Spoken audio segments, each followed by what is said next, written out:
Please be seated.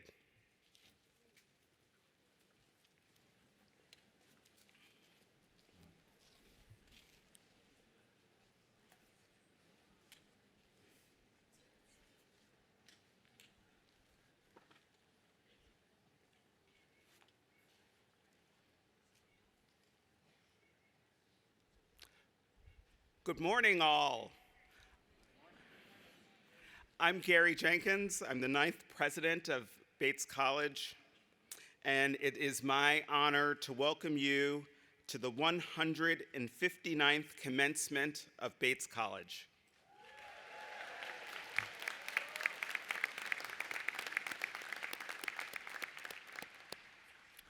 I want to welcome parents, families, friends. I also want to welcome our esteemed special guests, today's recipients of Bates honorary degrees who are seated here on the platform. I also want to welcome members of the Bates Board of Trustees, including our board leaders, themselves, all Bates alumni and Bates parents. Chair Greg Errett, class of 91, Vice Chair Jean Wilson, class of 81, and Secretary Katie Frecco, class of 95.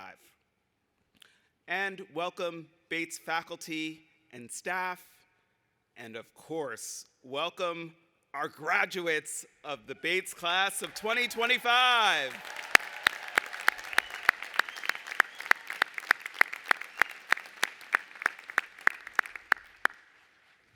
Whether you are joining us here in person on our historic quad or by live stream from across the country and around the world, we are delighted to have you with us on this joyous occasion. Before beginning our program, I'd like to invite you to join me in thanking the events and facilities staff and everyone who worked so hard to prepare this event so beautifully. Let's thank them.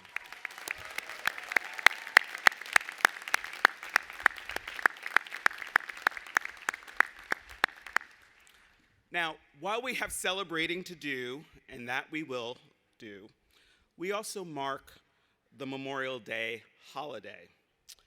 We remember what it means to believe in and fight for our country, our democracy, our Constitution, and the rule of law.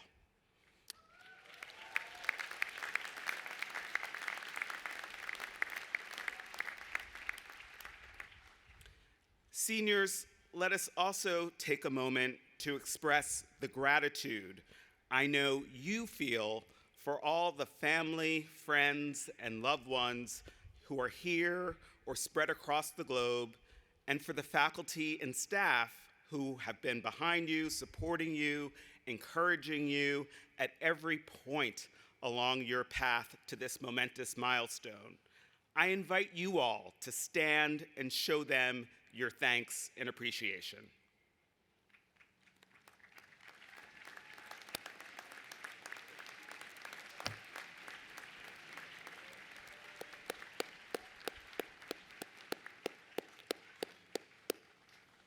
Thank you. Members of the class of 2025, you are a remarkably accomplished group. 504 of you will march across the stage this morning, representing 38 states in the District of Columbia and 31 countries. 62 of you are the first in your family to graduate from college.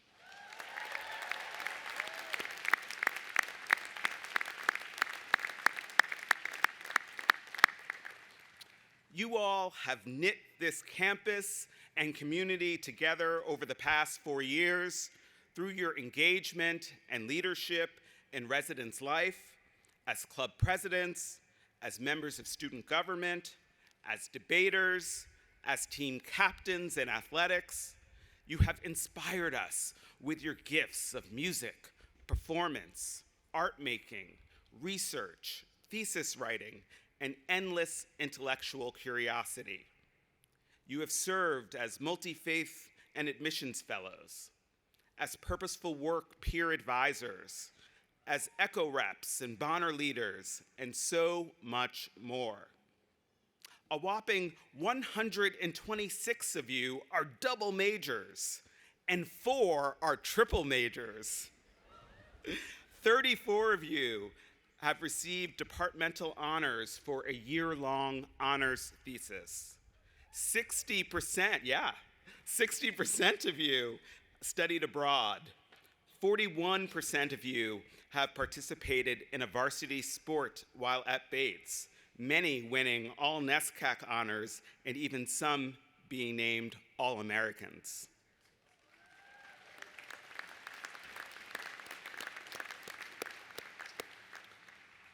4 of you were recently selected to perform at the internationally renowned Jacob's Pillow Dance Festival this summer. 5 of you have won prestigious Fulbright fellowships, and 1 of you is a Goldwater Scholar.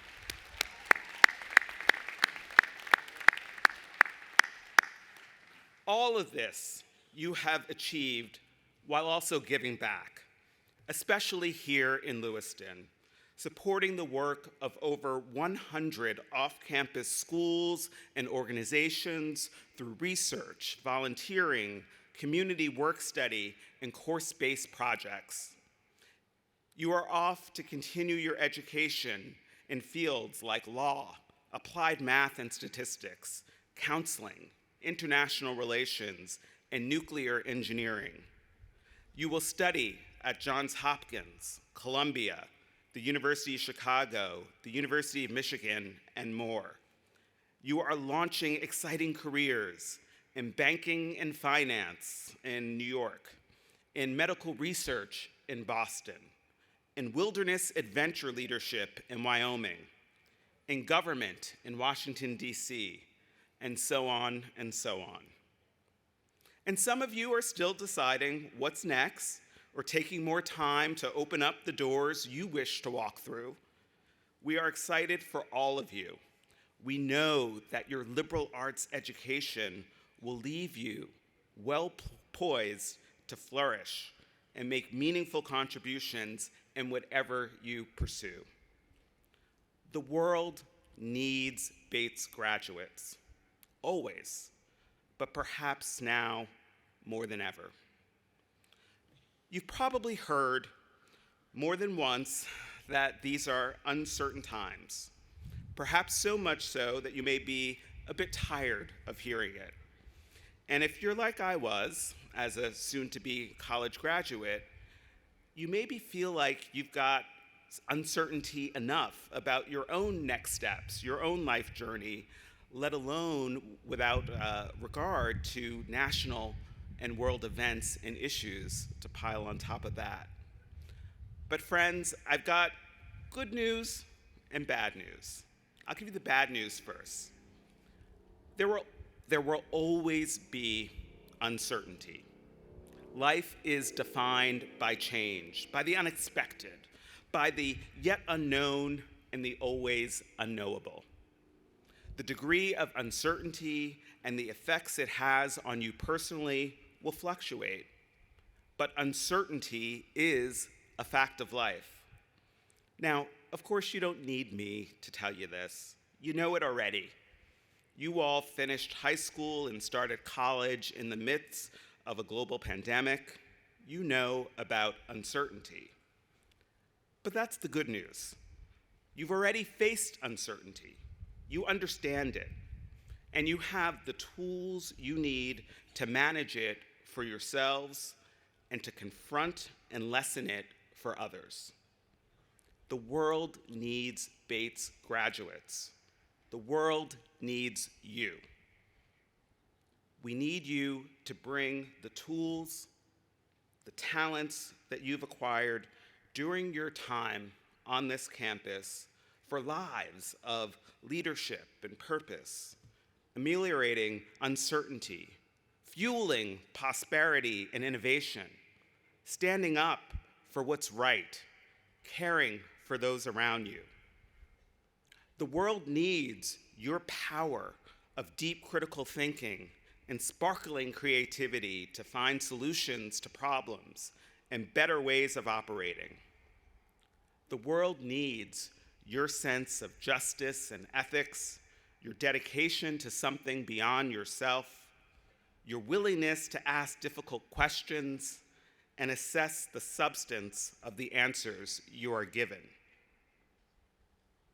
The world also needs something else, and dare I say it in front of the world's foremost expert on the topic, but we need your grit, your fortitude, your perseverance, your sustained commitment, even in the face of challenges, setbacks, plateaus, disappointment, or failure. The world needs your voice, your heart, your mind. Now, let me be perfectly clear. Should there be any doubt, this is the promise and value of a liberal arts education. It's at places like Bates that we prepare students to think critically, to problem solve, to engage across difference, to connect both the dots and with each other. And then those students become graduates who contribute to their communities around the world in all their vibrancy, diversity, and complexity. We believe these are the elements of a meaningful life for our graduates. We believe they are also the elements that drive change for the better, for the greater good. This is why higher education is essential for a healthy democracy. This is why Bates is essential.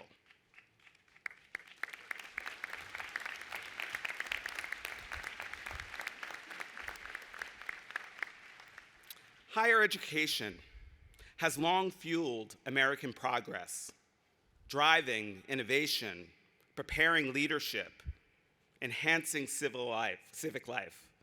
Of all this, I am certain. And I can tell all of you, our amazing graduates, as well as friends and visitors, I call on you all to be ambassadors for Bates, for higher education. Tell the story of how and why Bates matters. Tell the stories of other colleges and universities that are important in your life. Talk about the doors that have been opened up by higher education. Share with others the excellence that lives in this place. Stand up for the positive difference we, small liberal arts colleges and higher education more broadly, make in communities, in professions, in human advances through research and progress in a wide range of fields, and defend the distinctive mission of our colleges and universities and their unique and vital contributions to our nation and the world.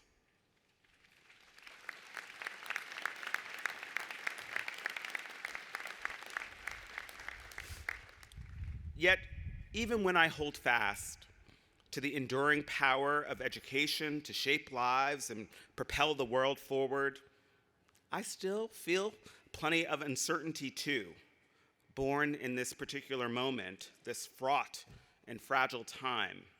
I'm right there with you, but I am certain about you. I am certain about our Bates class of 2025. I am certain that you all are ready for the future. I have loved getting to know you. I take joy in seeing your close and warm relationships with one another.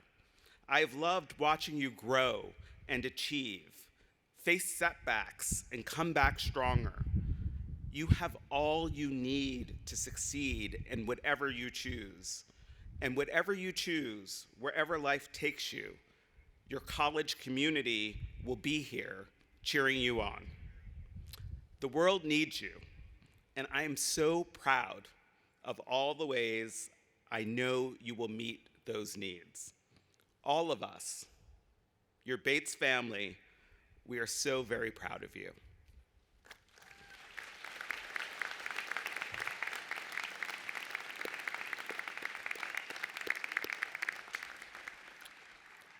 Thank you so much. It is now my pleasure to introduce the senior speaker from the class of 2025, Aanika Patel.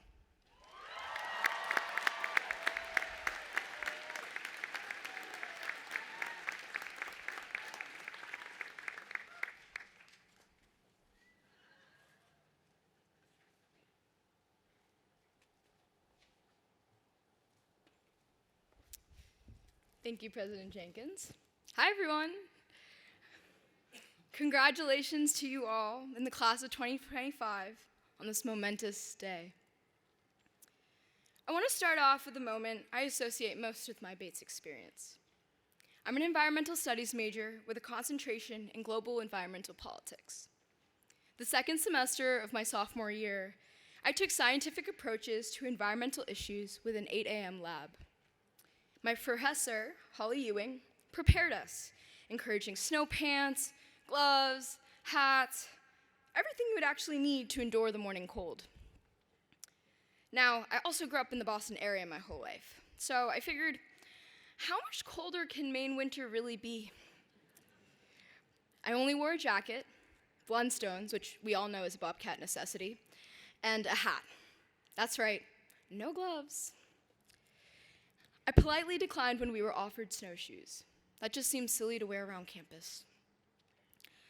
In true Bates fashion, when they say outside, they really mean roughing it in the great outdoors. 3 hours on Mount David, in 1.5 feet of snow, taking distance and width samples of trees. About 30 minutes into it, I felt the snow slowly seeping into my socks, and my hands turned a terrible pale shade of white. This class had suddenly become one of those David Attenborough Planet Earth documentaries where the characters are fighting for their lives against the unforgiving whims of Mother Nature. But for every lab afterwards, I learned my lesson and wore 3 layers of pants, thick waterproof mittens, and, of course, the snowshoes. After learning to dress properly, I began noticing the main beauty around me that I continue to be grateful for. When walking through the woods, you realize each bit of space is purposeful. A maple tree's base is solid, rooted into the ground. Recording the birch that's approximately 3 meters away, you see that the maple you were hugging for its width remained resilient, but allowed for others to join in on the community, share space, and even overlap roots. So then what happens if the birch falls over? Its fellow companions in the forest make sure it doesn't go down unnoticed. It's still a birch, but in a new way, potentially with a new purpose. The maple now houses the birds looking for a new home, and squirrels dance on its shaft, moving seeds for other fauna to adjust their growth around it. Each species finds a new place in space. In this way, communities form, diverse but intertwined and interdependent through relationships forged over many years. This is a fundamental concept we learn in environmental studies. Place is a network of relationships carrying histories, contexts, stories, and identities. In order for place to remain, there needs to be this acknowledgement of what has created it and how our identities are framed by it. I see our time here at Bates in a similar manner. In this Bates community, I saw, just like the maple, a range of my peers who each grounded themselves in different majors and interests, forming their new independent identities. But whether it's through art, policy, business ventures, we still came together to learn from one another and sometimes adjust our own paths with this knowledge, knowing we each had different lenses and experiences to offer for learning and growing. As the class of 2025, we will carry memories having been part of this small liberal arts campus. We started forming our bonds, our ecosystem, the first week of freshman year. But there was always this constant evolution along the way as the world changed around us. We chose our home for the next 4 years during an ongoing global pandemic that forever changed how we live, endured a shooting in our beloved Lewiston, where half of us were locked down and the other half were oceans away wanting to help, and faced an election charging us with emotions we might never have thought we would have to face. It's through these experiences, though, there was one thing that remained constant. We adjusted to each new reality, individually reminding ourselves of the strengths we carry to do this, and relied on our campus community to uplift us just by being there and existing. In the context of the birch and the maple, we found ways to be home for others and grow stronger as individuals and within this community. Whether it was the multi-faith chaplaincy continuing to produce safe spaces for those around them, the women's field hockey and basketball teams persevering in the NCAA tournaments, giving us wins to celebrate, or our affinity spaces on campus continuing to bring joy in a time when the value of diversity, equity, and inclusion is being questioned. It is on this campus we found community to fight against isolation, to mourn loss and find hope and change, and to fight for the things worth fighting for just by being there and adjusting and relying on each other. Now, the journeys we are about to embark on bring on much fear and uncertainty. You might be questioning whether moving away from home will be the right decision, or if your career path is really what you want for the rest of your life. I know I'm grappling with all those fears too. But what we must remember to do is pause. Seriously, look around you and notice how much we built with each other.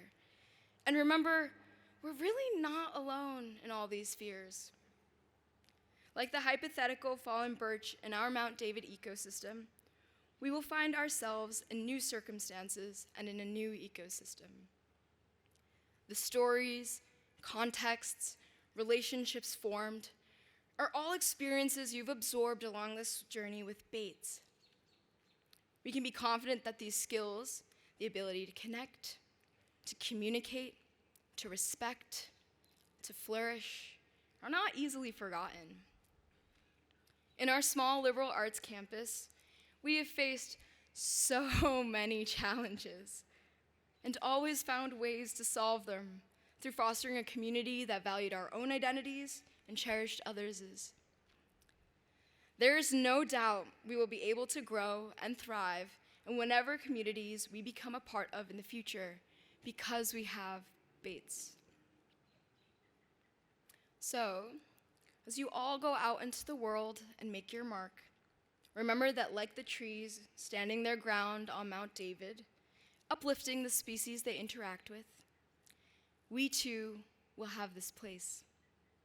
We will always have these histories we've created in our back pockets, and their memory will be a reassurance to stand tall, stay grounded in who you are, and be courageous in this next chapter of our lives.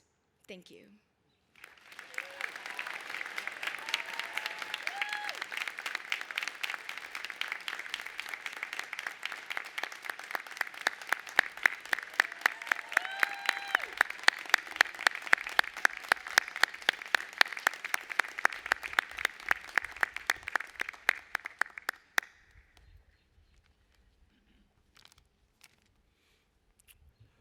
We are joined today by 4 extraordinary individuals with whom our graduates will share the distinction of a Bates degree. It is now my privilege to confer the honorary degrees for the 159th commencement of Bates College. I invite Malcolm Hill, Vice President for Academic Affairs and Dean of the Faculty, to join me for the presentation of the honorands.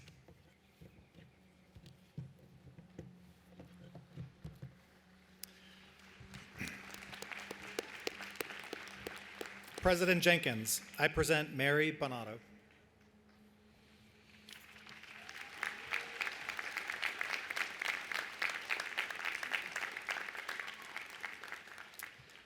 The work of social change is often the work of thousands, the work of years.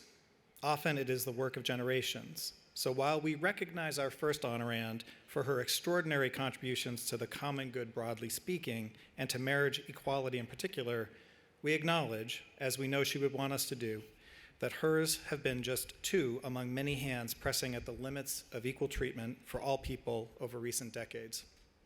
As she said at the beginning of this year, accepting the Presidential Citizens Medal from President Biden, we each have a role to play in fulfilling our country's promises of equality, dignity, and freedom. She has played her own essential role to ensure the fulfillment of these promises as Senior Director of Civil Rights and Legal Strategies at GLAD Law, GLBTQ Legal Advocates and Defenders, where she has worked since 1990. She has been involved with key legal cases related to discrimination based on sex, protections for parents, rights for students, free speech, and much more. She is perhaps best known for her work for marriage equality, including, in 2015, her successful argument before the United States Supreme Court in the case of Obergefell versus Hodge, which established the freedom to marry for same-sex couples nationwide.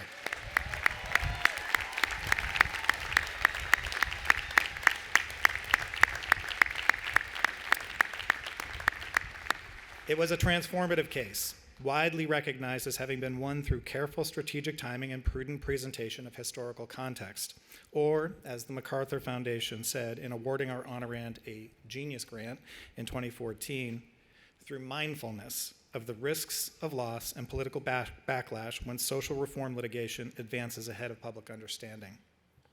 In all of this, we see her own liberal arts training gained at Hamilton College and a model for our own graduates: deep critical thinking, argument grounded in fact, empathy for others, strength of purpose. And in her career and her contributions to a more equitable society, we see the realization of her own hopes. As she has said, "For me, it's about freeing up people to be who they are, have choices, and be part of the ever-widening circle of belonging." I present Mary L. Bonauto for the degree Doctor of Laws.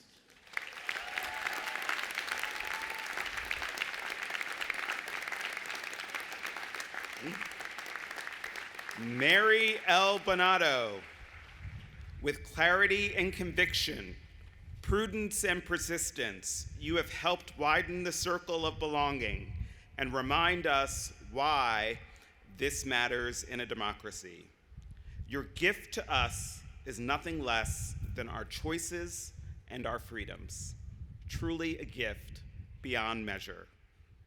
Therefore, by the authority vested in me, I confer on you the degree Doctor of Laws with all the rights, privileges, and responsibilities thereunto appertaining.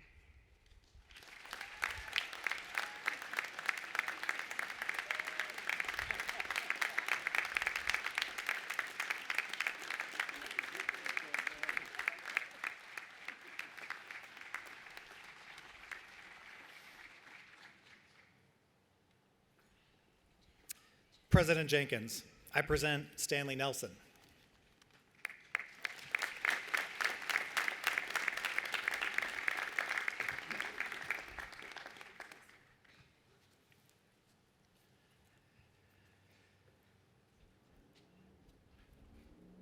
Early in our next honorand's latest film, We Want the Funk, musician Marcus Miller says, "The story is in the rhythm." Our honorand believes in the power of story, and he has an uncanny and unerring ability to find the rhythm in each tale he tells.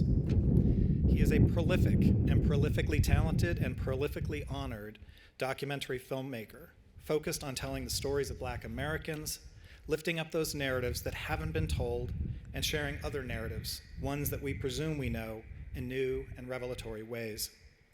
Beyond his latest project on the history of funk music, the list of his subjects includes Harriet Tubman, Madam C.J. Walker, the Black Panthers, the Attica Prison Uprising, Miles Davis, the Freedom Riders, Emmett Till, HBCUs, Sweet Honey and the Rock, and the list goes on and on. In each, he centers the voices of his subjects and those who knew them, drawing viewers into a particularly beat and melody of their lives and times. He has been honored for his soaring talent and for his dogged insistence on finding new voices and new witnesses. for diving deep into context, nuance, and careful reporting to show us the much more complicated stories behind them. His work has been recognized with the MacArthur Genius Grant, Emmy and Peabody Awards, a Lifetime Achievement Award from the National Academy of Television Arts and Sciences, and the National Humanities Medal presented by President Barack Obama. But his focus is not merely on his own story, or even on the stories he tells. He is equally dedicated to opening doors for the generations following him and for making it possible for them to tell stories of their own.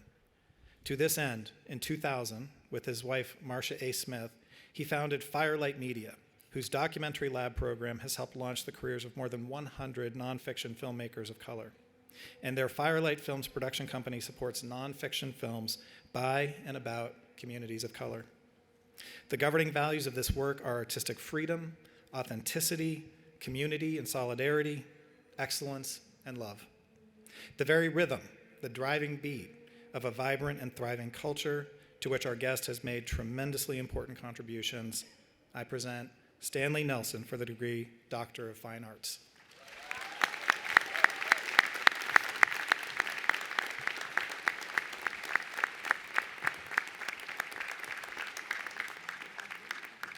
Stanley Nelson, for the voices and for the stories, for bearing witness and bringing the focus as well as the funk, for reminding us what authenticity and artistic freedom truly mean and why they truly matter. We are pleased to celebrate you this day.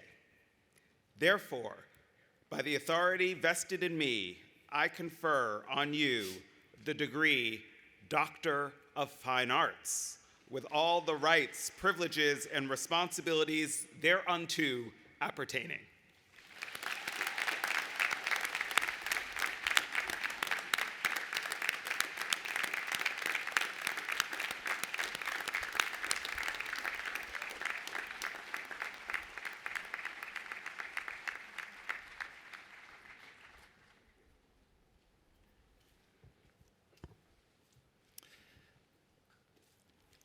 President Jenkins, I present Deval Patrick.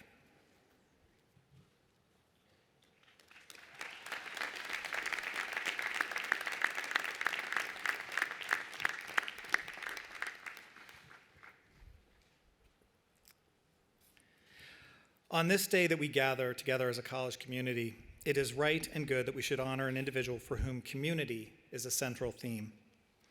For our next honorand, community provides not only the through line of his life and career, it is a value deeply held, frequently cited, and powerfully enacted. He speaks often of the network of support centered in his family and extending to caring and attentive teachers and summer camp leaders and friends that gave him early lessons in confidence, connection, and concern for the world beyond the self. From his childhood in the South Side of Chicago, through Milton Academy and on through Harvard College and Harvard Law School, he is quick to acknowledge the ways in which others enabled his success, and the sense this instilled in him that he, in turn, must enable the success of others. He has done so in both the private and public spheres. The arc of his career traces from Boston law firms to Fortune 500 companies, the NAACP Legal Defense Fund, Assistant Attorney General for Civil Rights, the nation's top civil rights post under President Bill Clinton, impact investing, higher education at the Harvard Kennedy School, and of course, his service as the 71st governor of the Commonwealth of Massachusetts.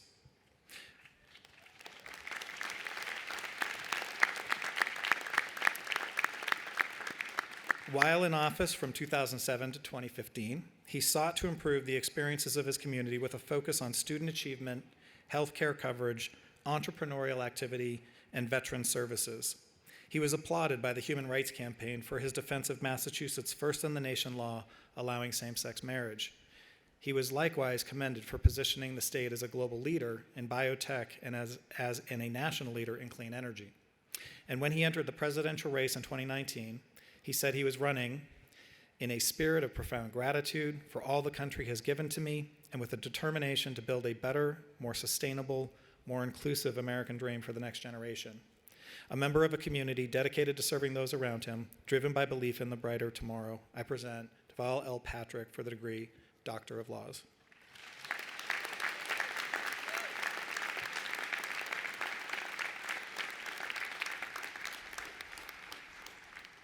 Deval Patrick, in your memoir, Reason to Believe, Lessons from an Improbable Life, you quote Bates's own Benjamin Mays, class of 1920, who said, "Not failure, but low aim is a sin."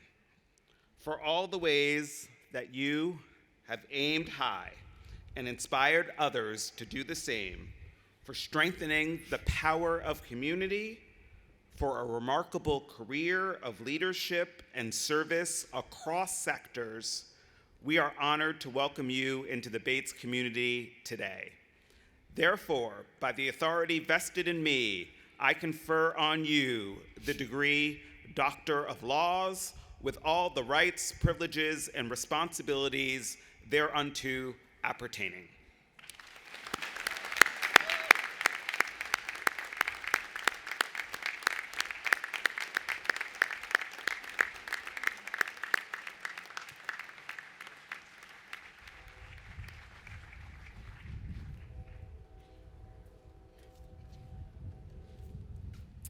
President Jenkins, I present Angela Duckworth.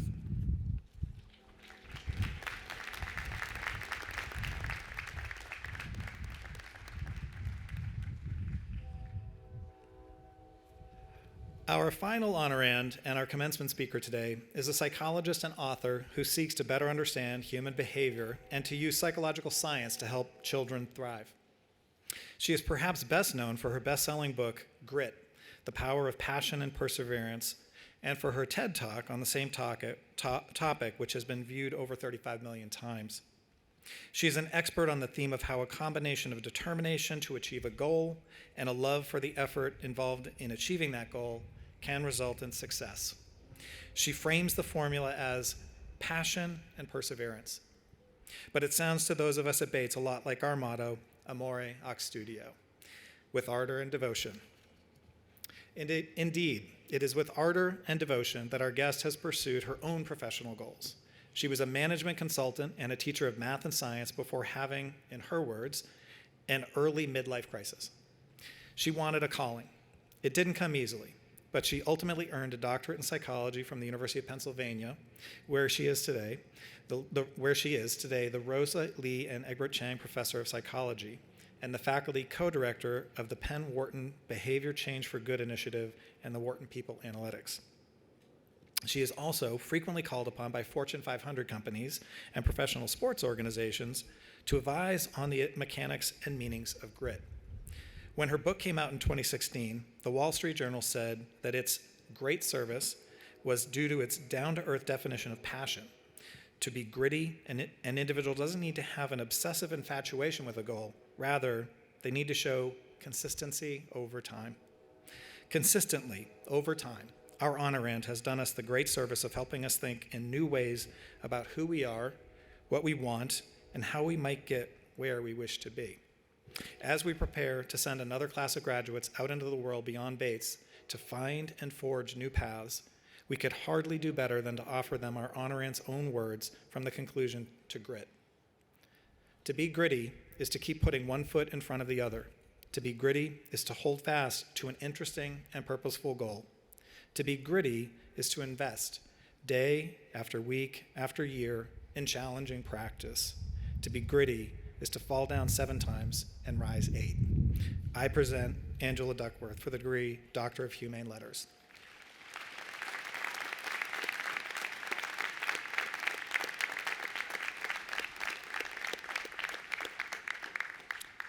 Angela Duckworth, with ardor and devotion, Amore Ac Studio, you have pursued intellectual study and become not only a leader in your field, but a brilliant communicator of science's practical meaning in the world.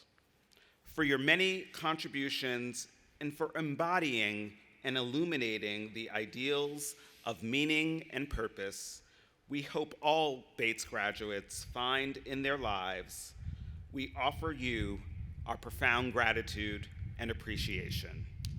Therefore, by the authority vested in me, I confer on you the degree Doctor of Humane Letters with all the rights, privileges, and responsibilities thereunto appertaining.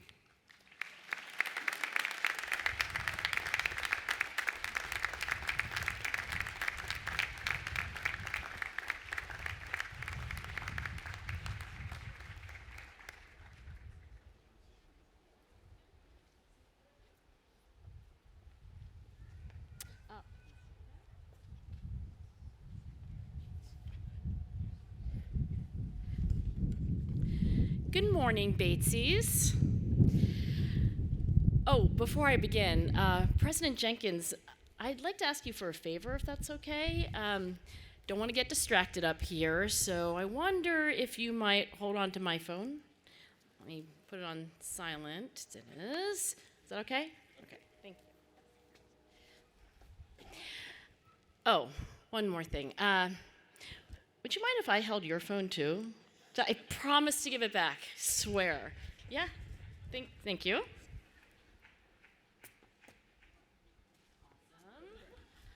Very nice case. All right, pass over here.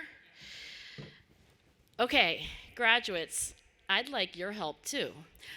Families, friends, and even faculty up here and in the back, I want all of us to do an experiment together. I want to try something that's never happened before on the quad. Probably something that isn't happening at any other graduation ceremony in the world. I want all of you to do what President Jenkins and I did just now. So, if you have a cell phone, please take it out. I think nearly all of you do. Okay? And I want you to hand it to a neighbor. Doesn't matter who, left or right, doesn't matter if you end up with two phones, but I don't want anybody holding their own. Is that okay? All right, we set? I've got President Jenkins covered. You handle your neighbor. And I really do mean this, parents, grandparents. Oh, and do make sure it's on silent, by the way. That would be embarrassing for your neighbor. Now, parting with your phone may be causing some anxiety, and I want to assure you that the withdrawal symptoms should abide presently. Graduates, as we celebrate your achievements, I want to talk about something that might seem trivial, but in fact has profound implications for your future success and happiness. Something as consequential as your major or where you land your first job. And that's where you choose to keep your phone.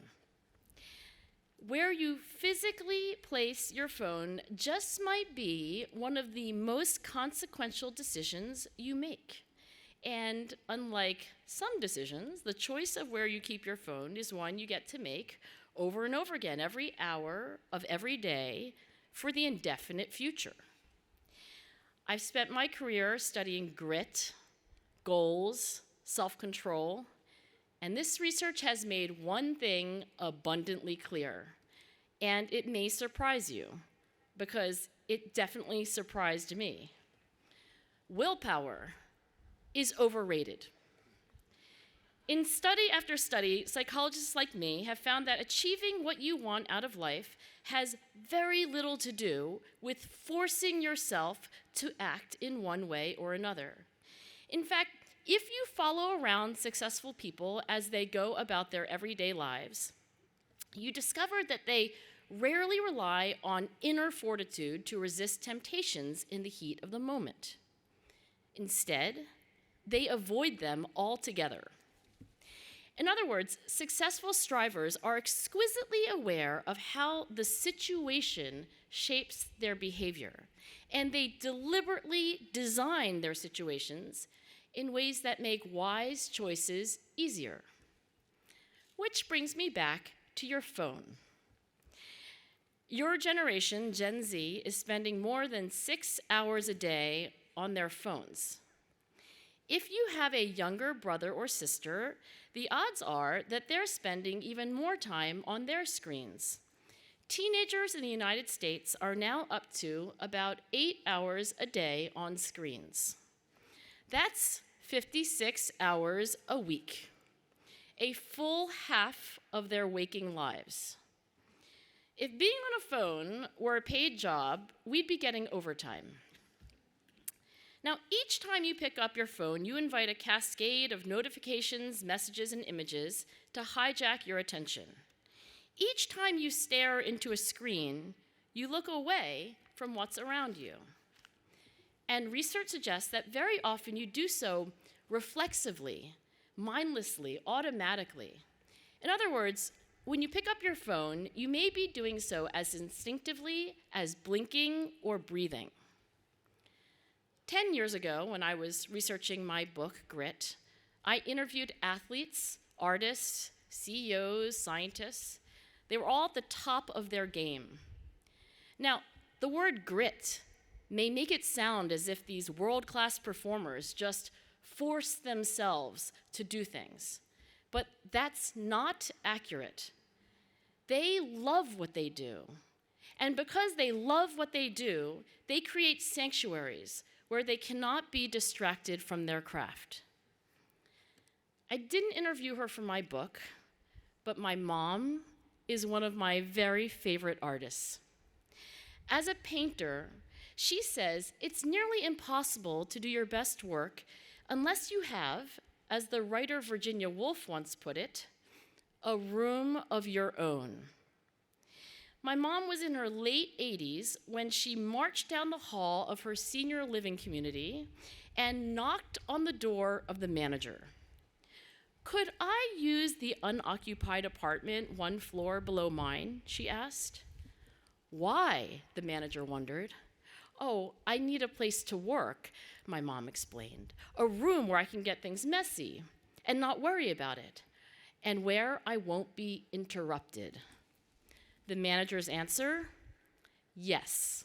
At the age of 87, my mom got, for the first time in her life, an art studio where she could paint to her heart's content. A room of her own. And that's where she paints today. Very recently, my mom told me she'd painted my portrait. It was the largest work she'd done in many years, a canvas 5 feet tall and 6 feet wide. When at last she was done, I couldn't wait to see it. And when I did, I couldn't believe it. My mom had painted me standing in an art gallery with red, white, and black sculptures in the background as if I too were a work of art, a statue frozen in time. But you can't see my face because I'm hunched forward and looking down. And what am I looking at? What am I staring at so intently that I'm oblivious to all the beauty around me? Some of you have guessed by now. And you're right, my phone.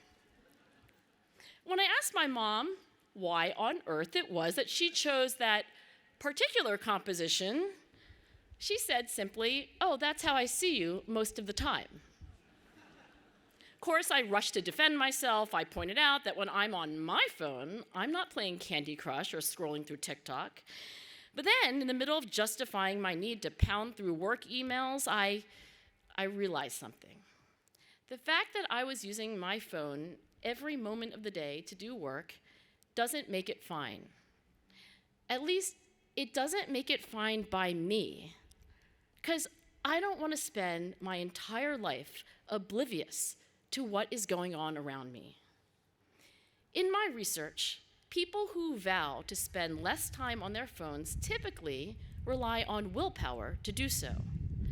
But as I said, relying on willpower to rescue us from digital distractions is downright foolish. So what do we use instead? Something smarter than willpower: situation modification. Situation modification means using physical distance to create psychological distance. For example, if you don't like how your phone grabs your attention, directs your thoughts, triggers your desires, then push it away. On the other hand, if you do want something to take up more of your conscious awareness, art, poetry, a really good novel, keep it close as possible. The research on situation modification is remarkable. In what's now known as the brain drain study, Researchers found that when taking an IQ test, having your phone within sight, even if it's face down, lowers your score, while keeping your phone in a bag or in another room raises it. Seeing your phone and then forcing yourself to ignore it saps mental energy, leaving you with less cognitive bandwidth for the task at hand. My research team has found a very similar pattern. In a nationally representative sample of teenagers, we found that students who keep their phone farther away while studying do better in school. The farther the phone, the higher the GPA. And there's more. Research also shows that when we feel awkward, anxious, or bored, we reach for our phones the way a toddler reaches for a comfort object. In other words, cell phones are effectively adult pacifiers. Now, here's what's really troubling: the research on phones and face-to-face interaction.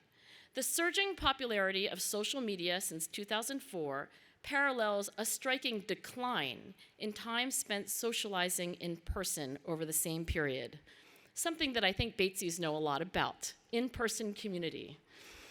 Now think about that, text messages, DMs, and emojis displacing moments of rich, nuanced, in-person communication. Think about all the things you can't do when you're stuck to a screen. Bear hugs, high fives, locking eyes with a future soulmate. Recently, my colleagues at Stanford completed the largest randomized controlled experiment on social media and emotional health in history. What they found is that paying people to get off Instagram and Facebook for just 1 month measurably increased their happiness and decreased their anxiety and depression. And consider this. Phones now give us 24/7 access to ChatGPT and other AI chatbots. More and more people are turning to chatbots for life advice, for companionship, and even for love.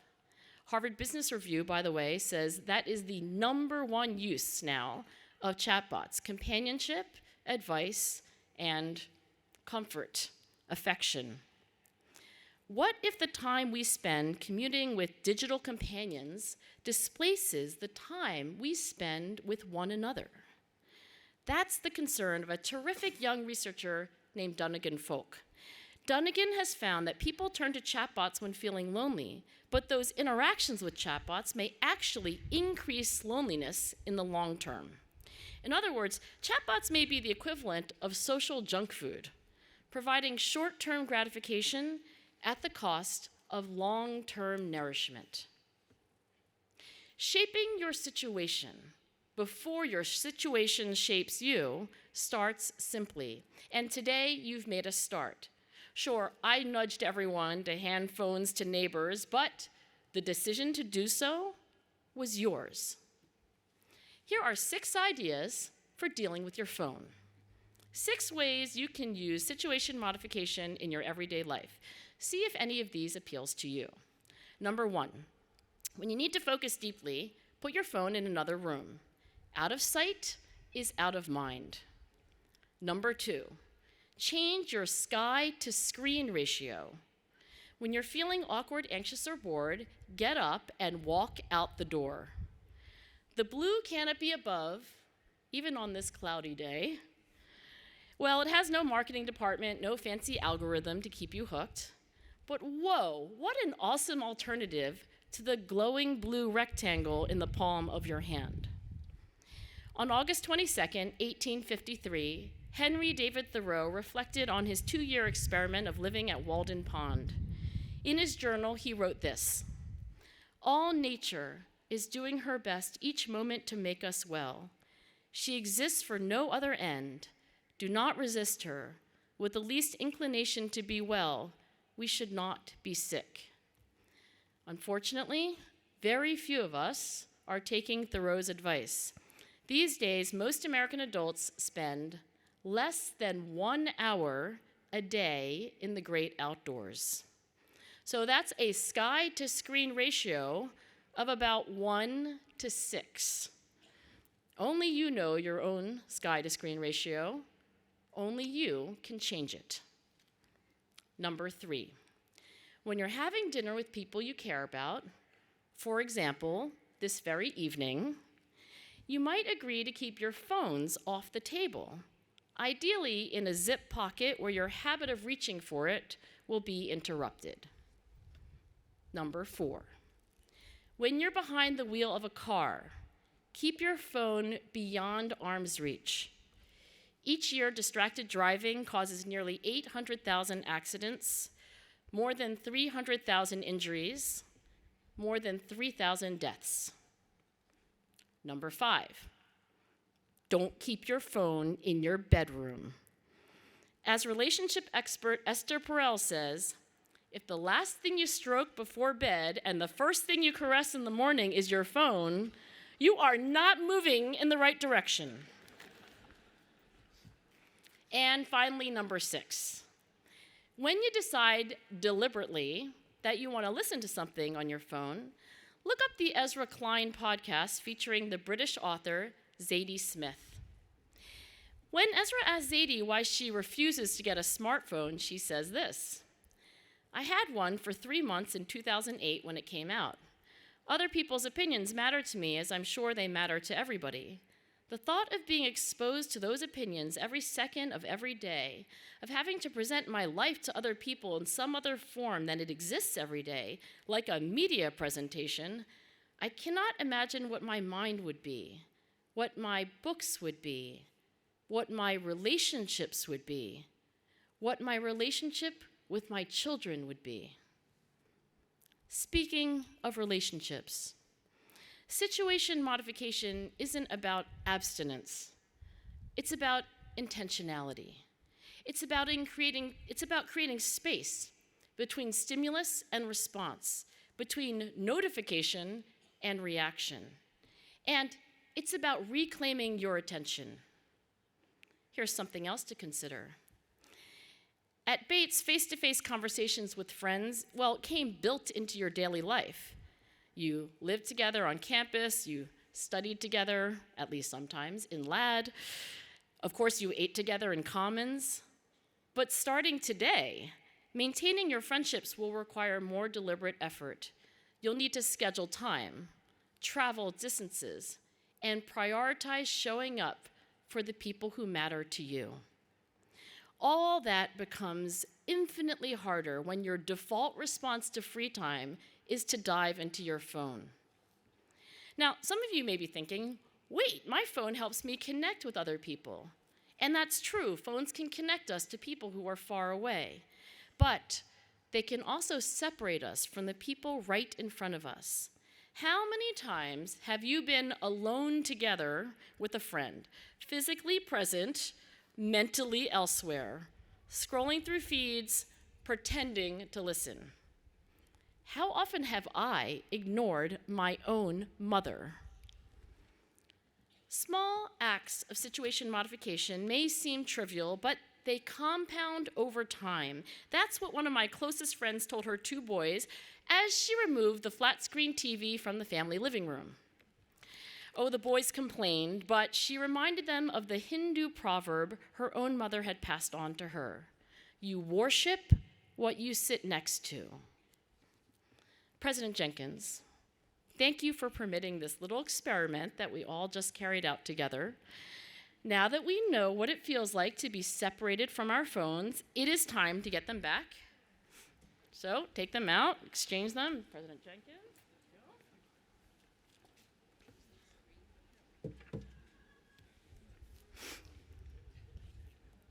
Graduates, as you leave the quad today with your hard-earned diploma, walking for one last time beneath this beautiful canopy of trees, the trees that have witnessed generations of Bateses before you, I urge you to make a humble yet powerful vow. Commit to situation modification, because this is what mindfulness looks like in the digital age. Not willpower, but the wisdom to shape the situations that shape you. Oh, one last thing. All of us have a fear of missing out. Surely each of us missed at least one text message, notification, or email during the 17 minutes, our neighbor was holding our phone. As for everything in life, there are trade-offs. When you make your choices, remember what the writer Annie Dillard said. How we spend our days is, of course, how we spend our lives. Thank you, and go Bobcats.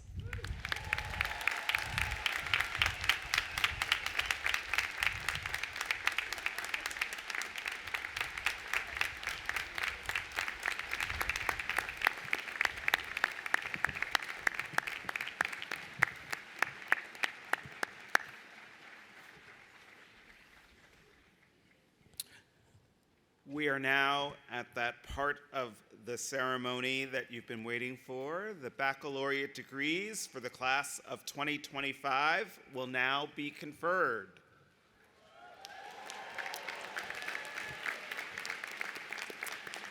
Will the class please stand?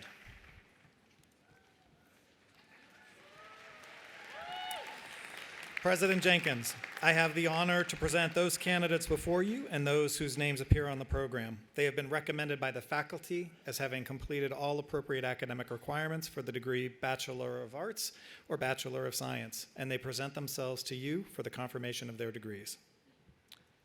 By the authority vested in me, I hereby confer on you the degree Bachelor of Arts or Bachelor of Science, with all the rights, privileges, and responsibilities thereunto appertaining. Woohoo!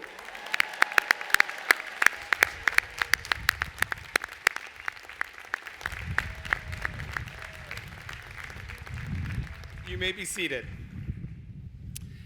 I will read the names in alphabetical order. Will the members of the class of 2025 please come forward to receive their diplomas?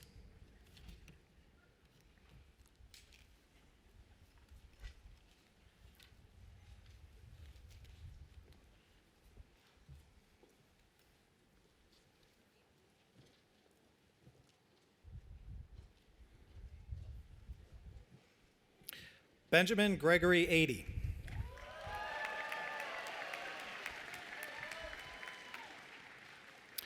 Bolobatife Olusegun Taye Agunloya. Rex Achu. Aiden Alana Allers.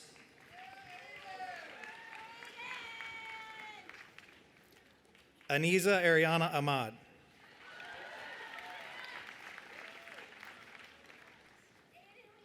Blessing Aina Akimada.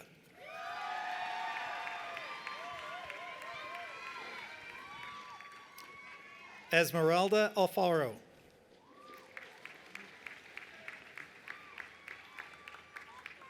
Labib Mohammed Ali.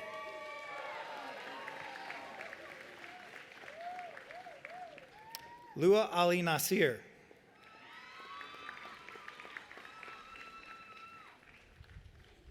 Adrian Alanik.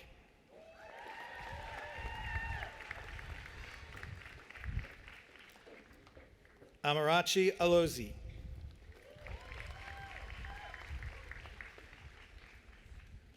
Abigail Leah Alter.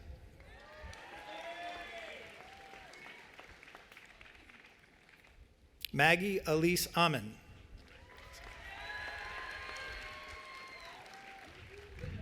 Cameron Joseph Anderson. Sequoia Bell Anstein.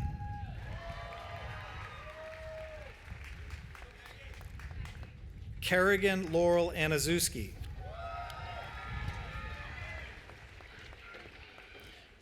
Uche Andy Yanwu.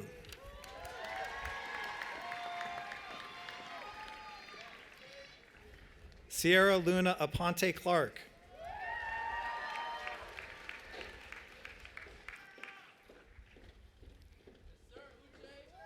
Mackenzie Jane Arnott.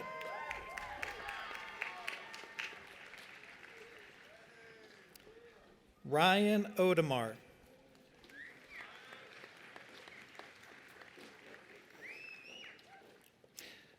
Benjamin Neal Auerbach.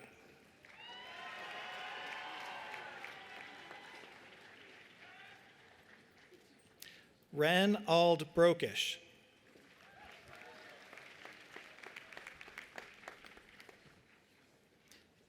Noah Bachner.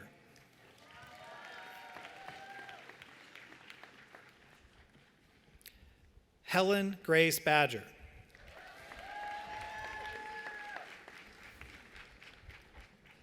Amelia Joy Baird.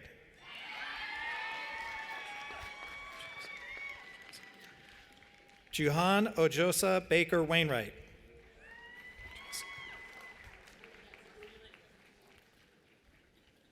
Jesse Lila Bard.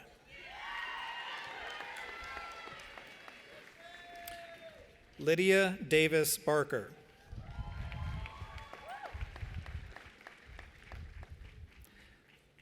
Claire Barless.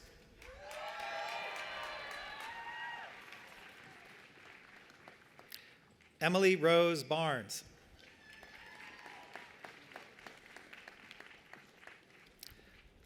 Summer Muzzer Barnett.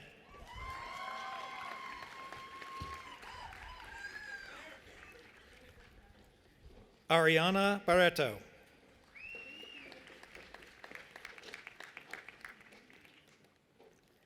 Elizabeth Ravenscroft Barrow.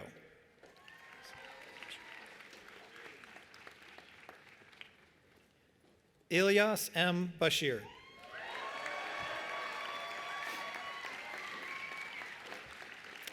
Isabel Ray Cohen Beck.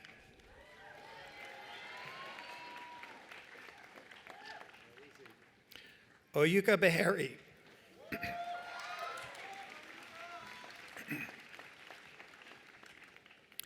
Ella Williams Beiser.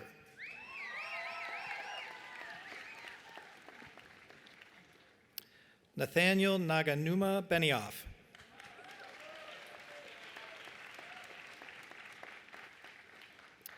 Sean Charles Bergson. Quinn James Berry.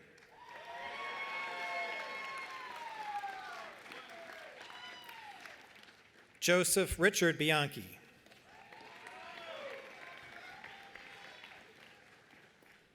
Caroline Asbel Bibbins.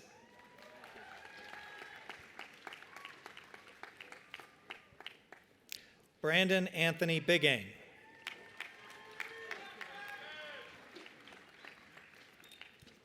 Adrian Tyre Binns.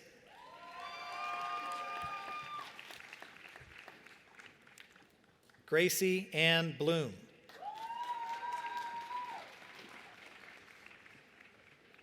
Sarah Lynn Bodine.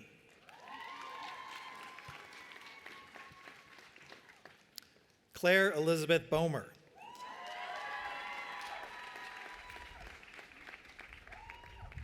Varun Aditya Bose.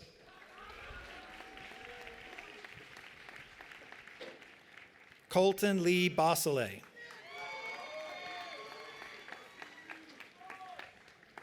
Mateus Baudru Golfman.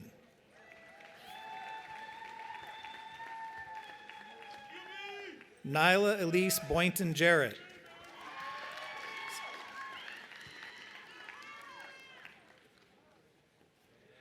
Star Larissa Bradley.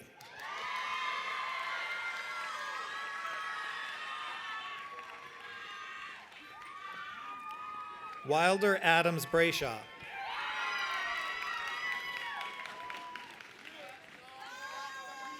Luke Pickett Breen.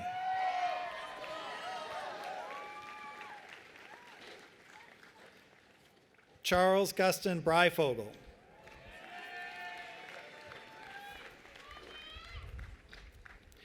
Jeremy Paul Brogan.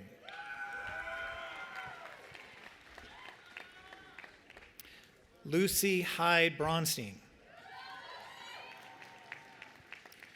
Julia Catherine Brophy.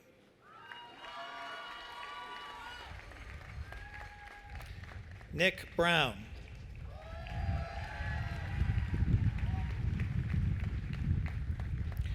Henry Michael Bruinings.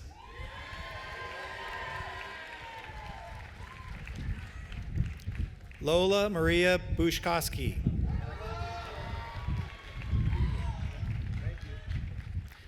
Maple Glory Elsula Bisher.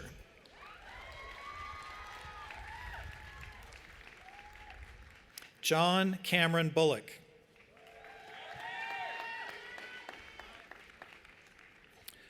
Dominique Natalie Bunnell.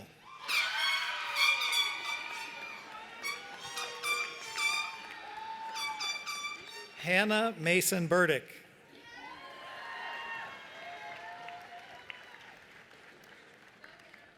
Timothy Aiden Butler.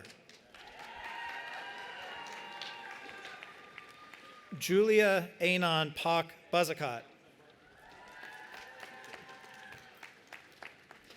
Thomas Allen Buzzacott.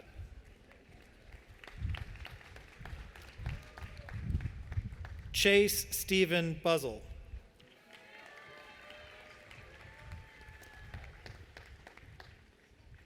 Christian Cesar Caballo.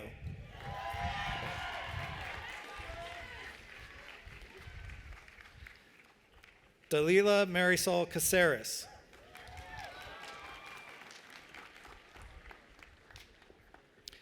Calvin Edward Capelli.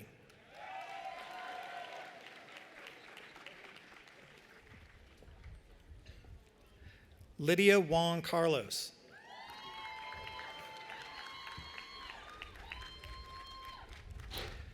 Jose Carmona.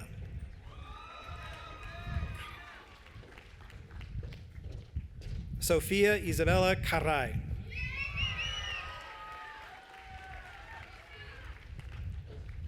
Angus Kane Carter.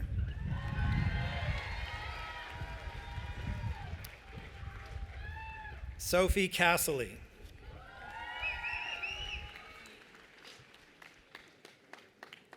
Timothy Joseph Castillo. Sophia Elizabeth Catalani.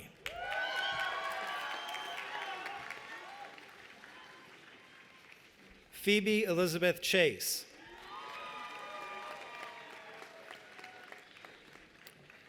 Ethan Chun Keat Chan.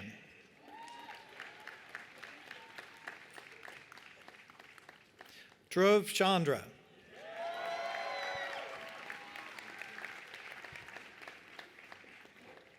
Tyler Ian Ho Chang.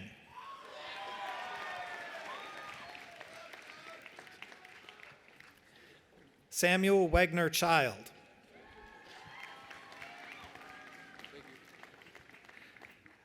Nina Bryant Chosey.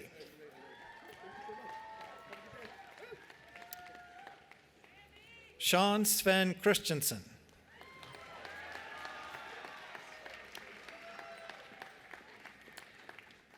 Christina May Chu.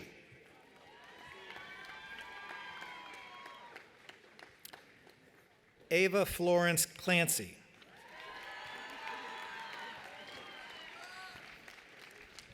Hopper Ansorge Clark.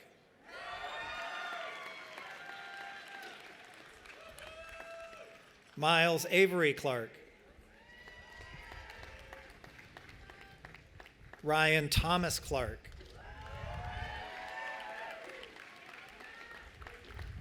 Sharon Joy Clark Deutsch.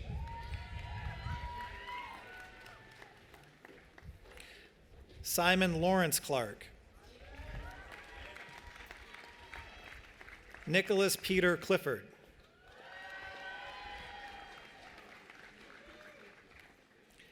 Rowan Althea Cody.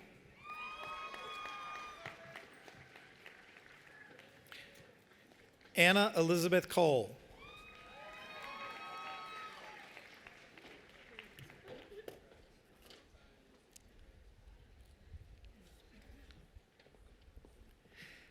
Eden Mackenzie Michelle Coleman.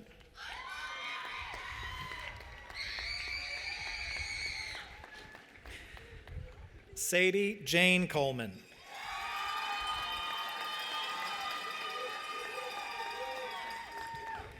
Emma Gardner Collins.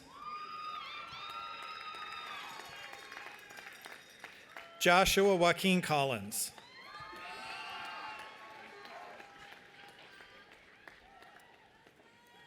Amelia Jean Comrack.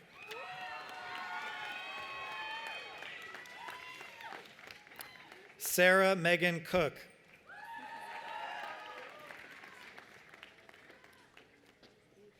Sophia Correa Sigert.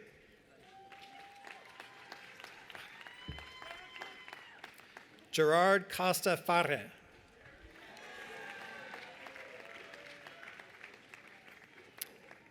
Luca Michael Costea.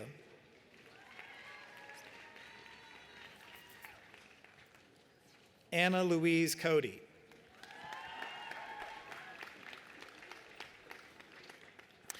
Elijah Nathan Chris.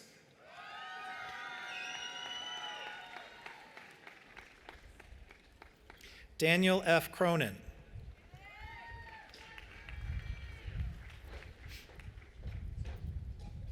Patrick James Cullinane.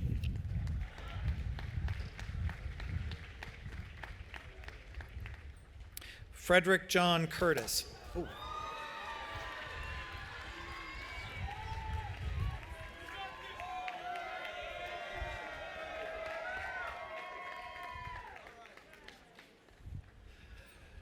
Matthew Colton Curtis.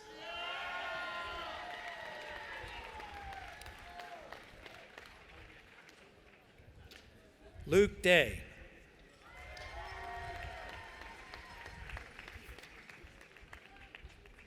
Margot Jane Danahy.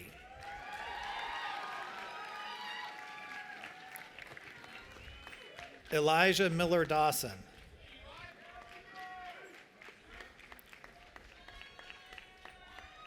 Isabel Caroline Demerit.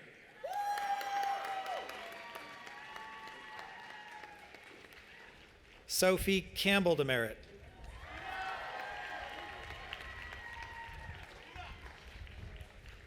Martine Walter Builder Denbone.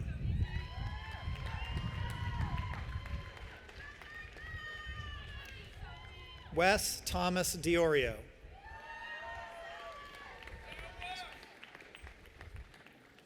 Mamadou Selou Diallo.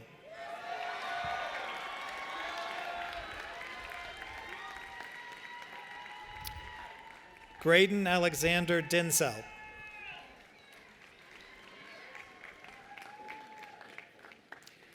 Caden Donald Dow.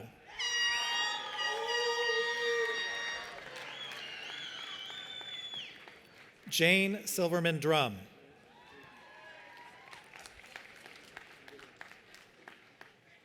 Lo Yi Dwan.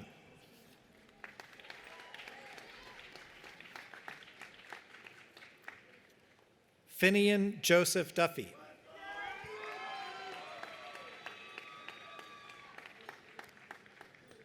Kevin Tien Duong.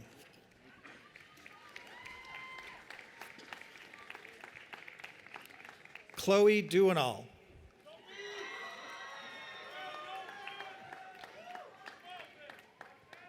Riley Eaton.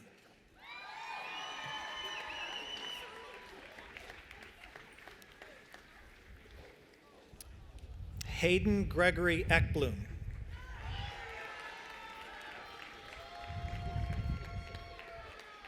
Noah Cameron Edmonds Estes.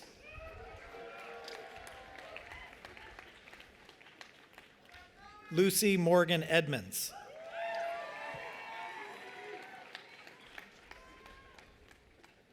Miranda X. Eisenman.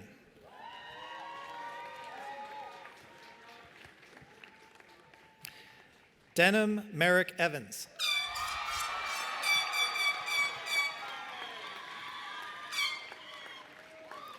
Denzel Augustus El Haj Malik Evans.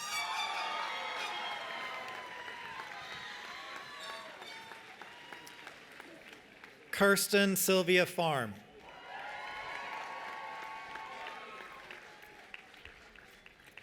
Richard Bates Feary.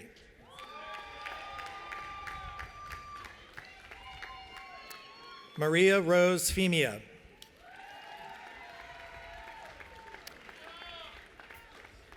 Owen Ellis Ferguson.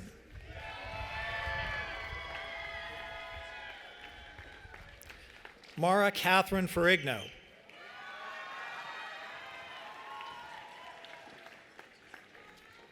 Oliver Pierre Firmenich.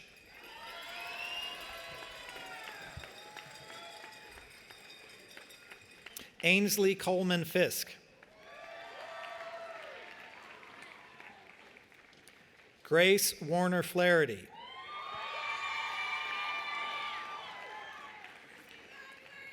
Nathaniel Robert Volker.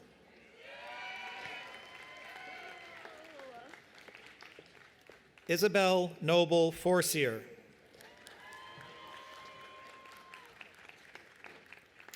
Maggie Rice Forger.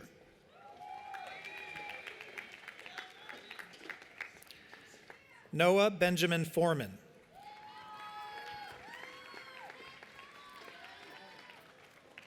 Nora Marie Fox.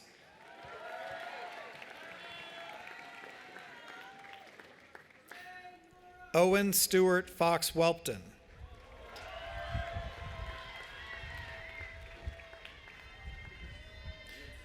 Jesse Nathan Frank.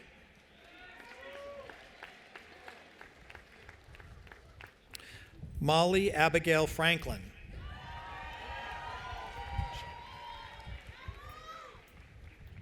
Yoko Ching Franklin.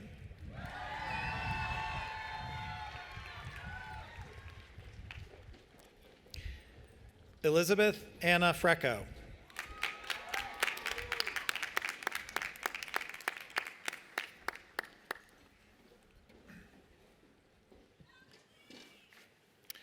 Lydia Catherine Frew.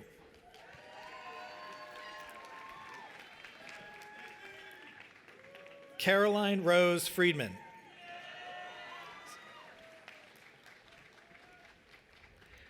Nizia Marie Fruits.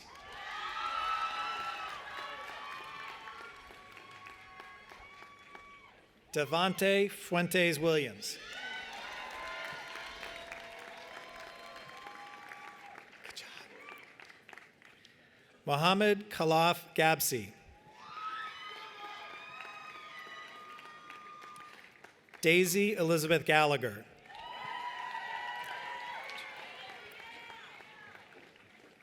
Leah Gajego Kaje.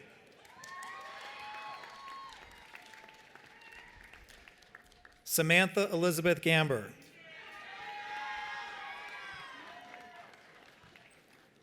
Tessa K. Garnett.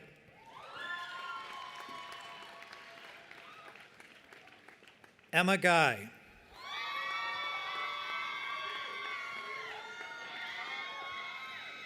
Benjamin Percy Genzer.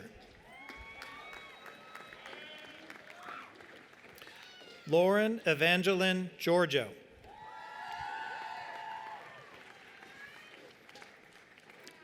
Samuel Vincent Gary. Benjamin Mark Jesmondi.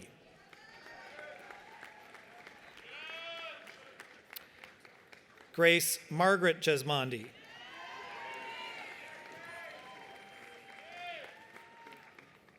Camelia Gavami.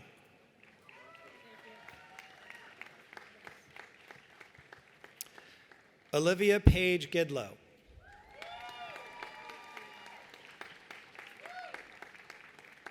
Charlotte Mary Gisborne.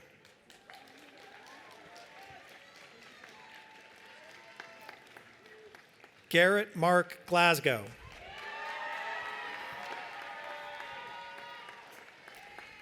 Emily Giselle Gonzalez.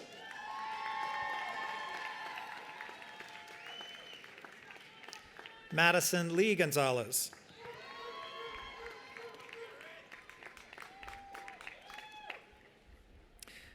Megan Ray Gonzalez.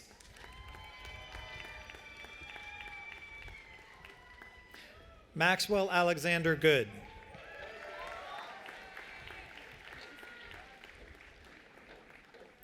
Hannah Danielle Goodman.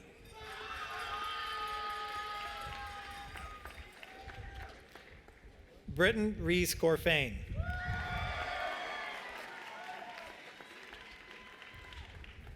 Stella Grace Bajosa Gould.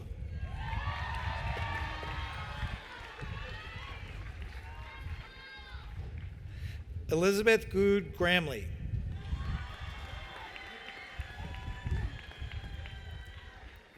Colby Chu Green.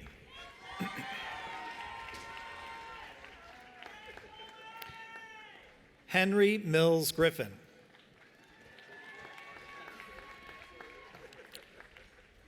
Chelsea Wright Griscom.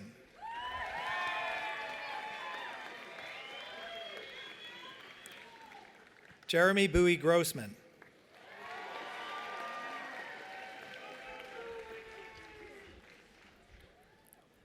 Owen Nicholas Haddad.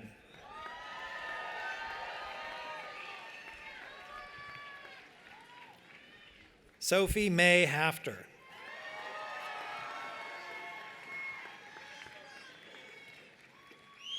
Miles Parrish Hagedorn.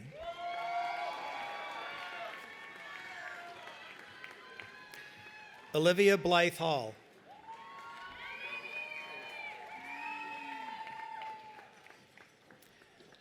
Yoel Halkai.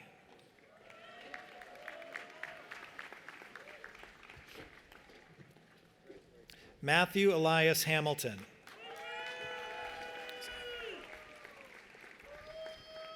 Philip Sanghu Han.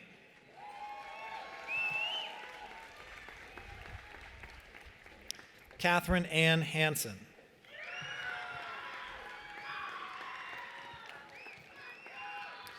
Shriver Harris Lukowski Hansen.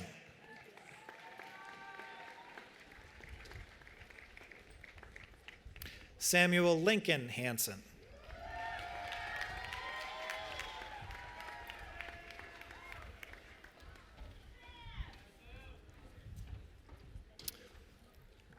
Owen Hamilton Hardy.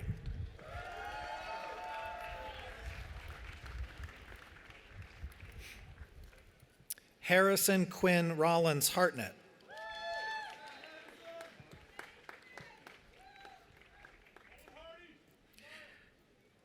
Siyu He.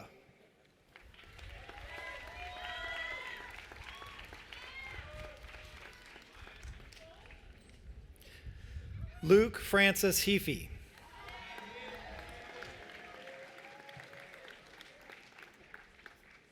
Lucy Adelaide Hensley.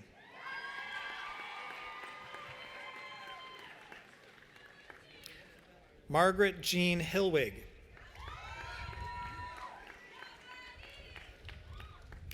Wyatt Charles Hoffman.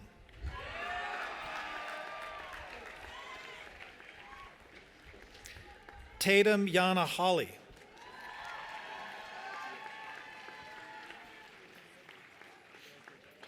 E.J. Holm.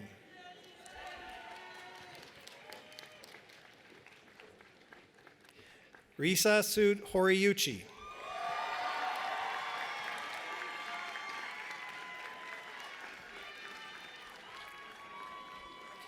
Justin Tyler Horton.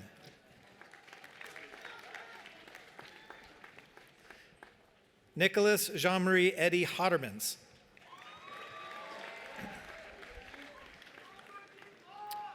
Grace Carolyn Hausholter.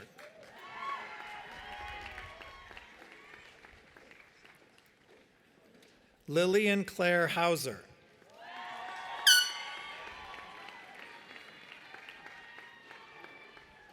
Jaylee Nicole Hovey.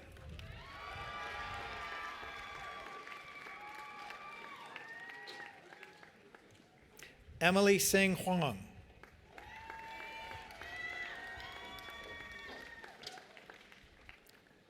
Gongxi Huang.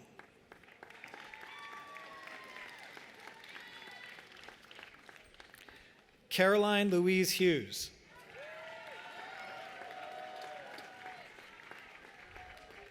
Safa Sharmaik Hussein.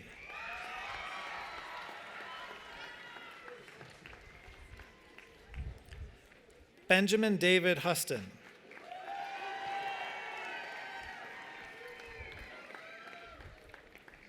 Eva Rio Hines.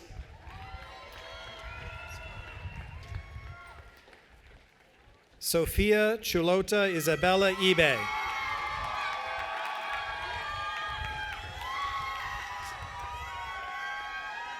Darlene Irgiranisa Kagoma.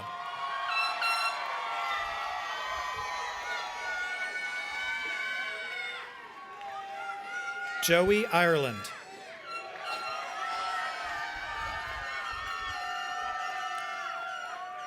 Elvira Kara Eshimwe.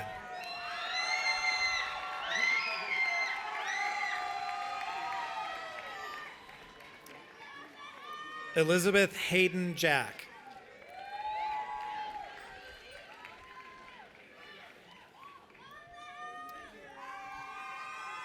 Noah Meyer Jaffe.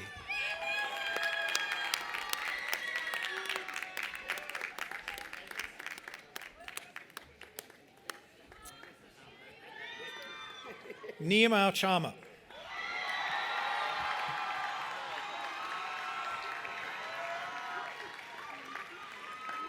Kiara January.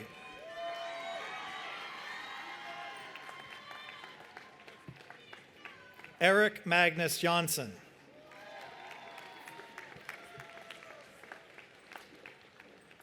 Jun Song Jun.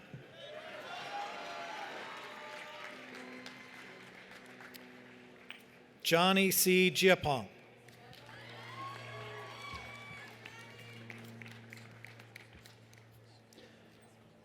David James Jimenez.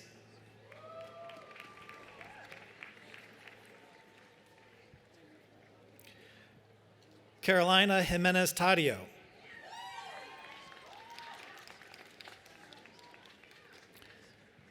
Olivia Rollins Joquin.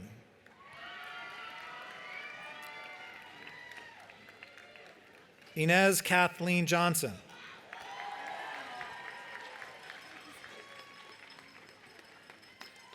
Micah Whitaker Johnson.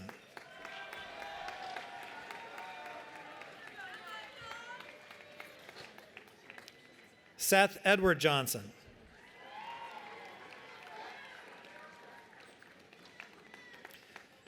Beatrice Catherine Johnston.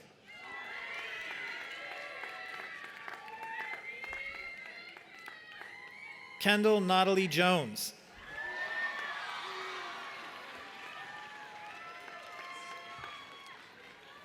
Lucas Ben Jordan.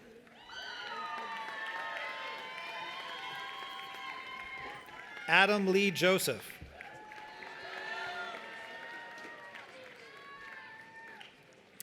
Maya Sonia Judge.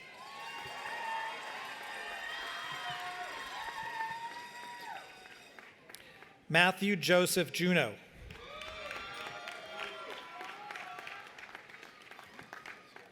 Kyle Parker Kagan.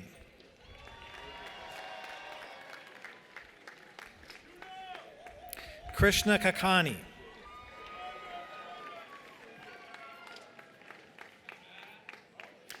Mariana Mercy Kaluba.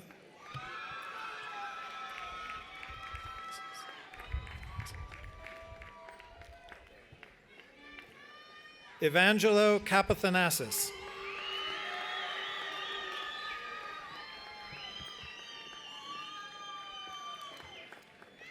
Sander Adam Katz.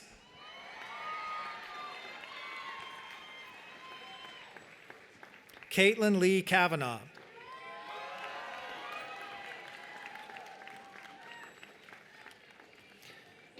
Miriam Grace Keller.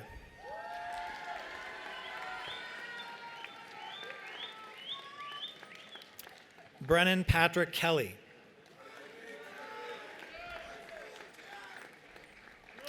Molly Burkoff Kelly.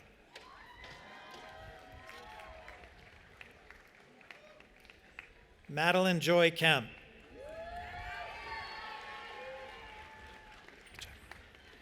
Clara Herbst Kennedy.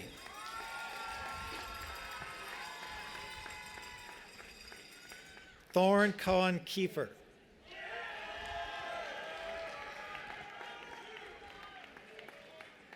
Matthew Daniel Kajowski.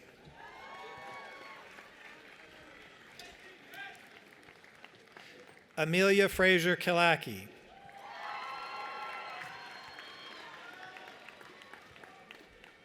Jae-woo Kim.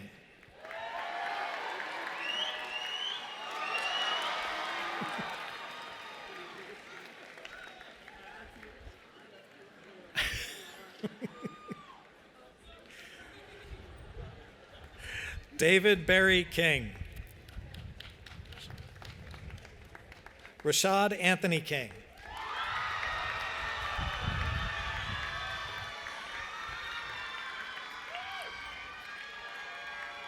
Celia Leahy Kirk.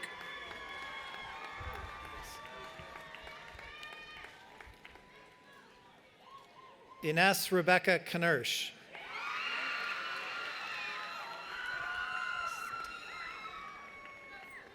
Stina Evelena Koch.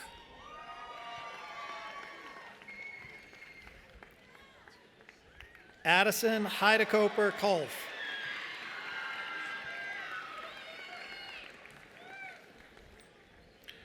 Margaret Adrian Kornfind.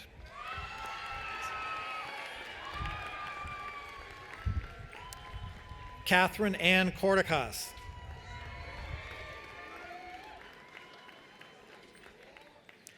Aloysius Andrew Kremhelmer.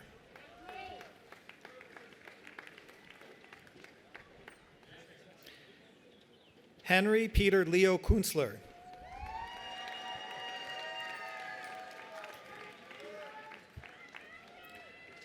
Madeline Quay.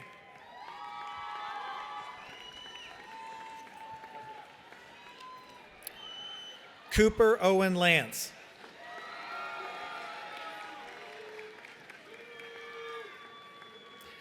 Anders Pierce Landgren.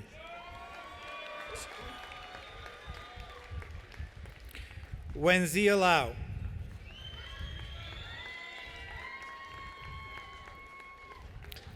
Paul William John Larrabee.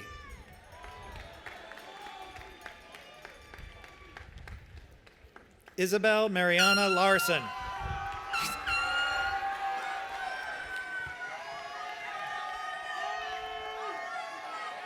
Mohammed Latif.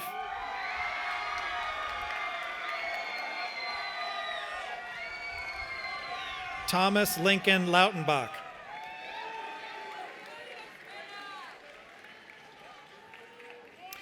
Avery Patricia Lehman.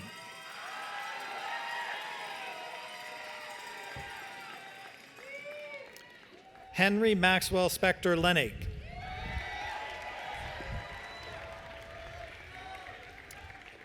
Daniela Levy.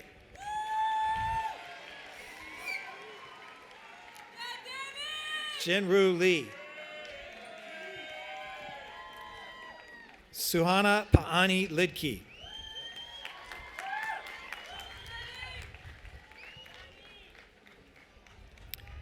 Anna Catherine Lina Lindice.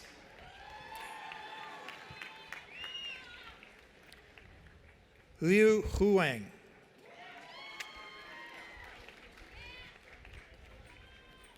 Alexandra Rose Long.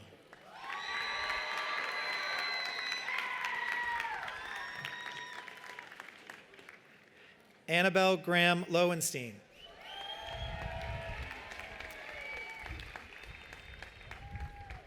Alyssa Lowther.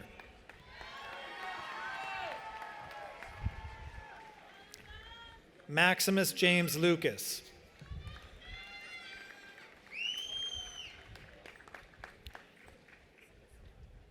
Joy Bora Lugunda.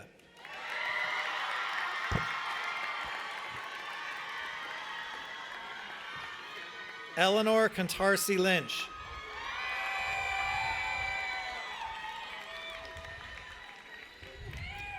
Naomi Grace Lynch.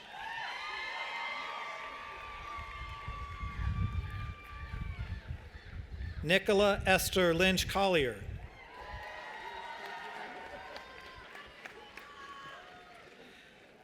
Dylan Lynch Quinones.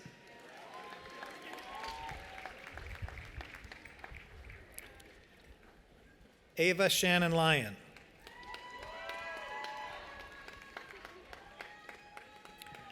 Manuel Machorro Gomez Pezuela.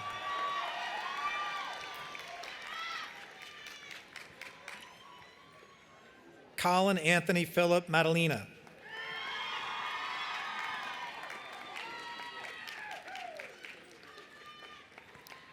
Adrian Rose Madonis.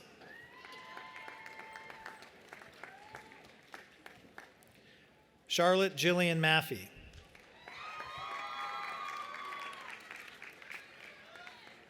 Anthony Wilson Malice. Abigail Brooke Marriott.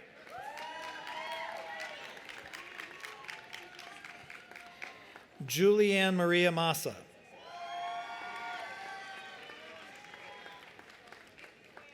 Anna Brigay Masumoto.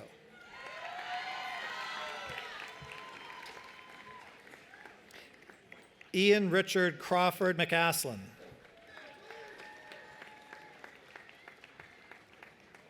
April Lizette McCall.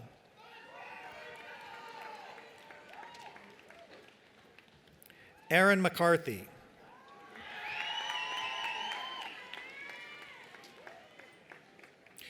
Ava Mae McDonough.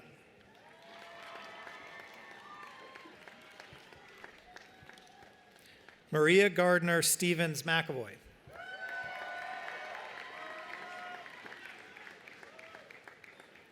Christopher James McGrail.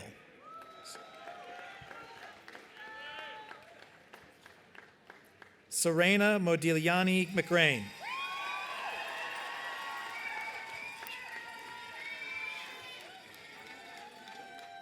Rosemary Giaxiao McCurley.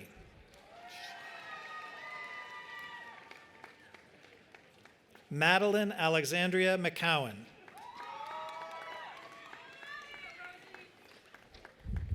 Garvin John McLaughlin.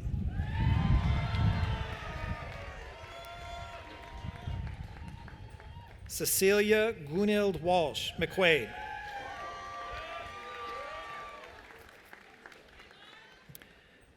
Madison Bradley Metler.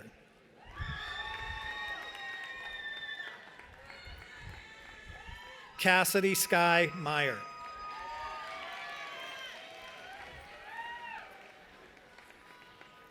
Ronald Parker Mazel.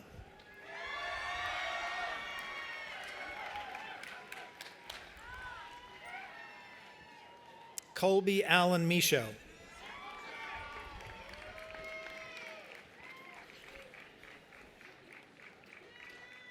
Benjamin Harris Miller.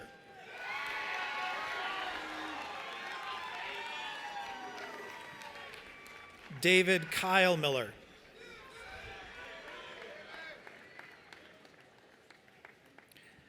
George Howard Miller.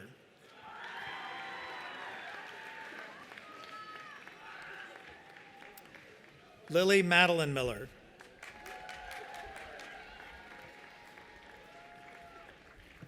Miles David Miller.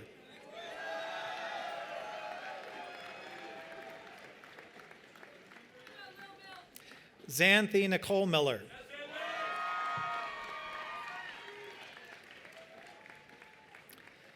Jack Joseph McCarsky.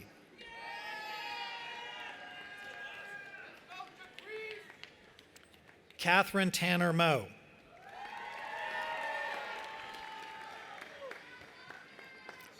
Sabrina Mohammed.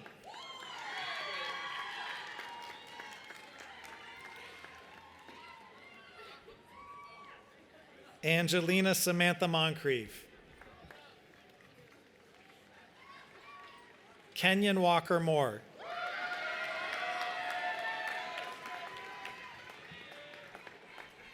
Safa Carl Morrison.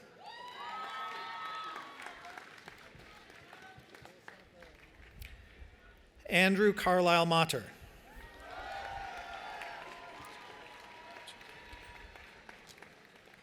Jamil Daniel Moella.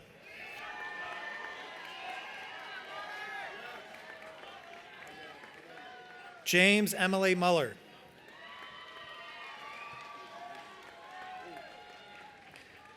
Fatina Mulumba.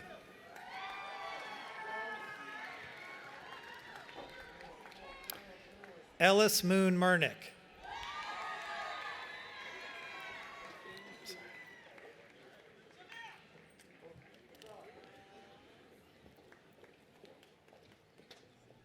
Bryn Isabel Murray.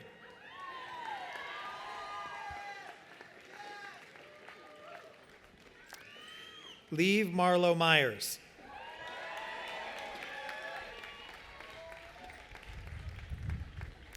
Grant Loring Netto.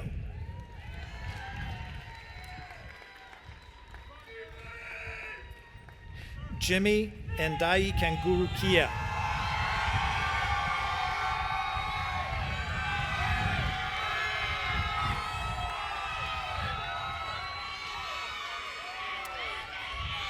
Julia Lily Newman.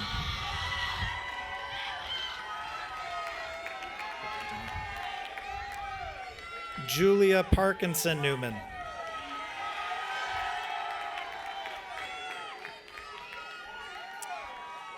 Catherine Ann Ney.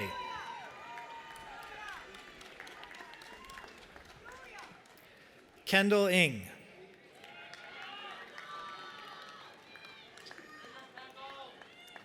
Nakelm Nicholson.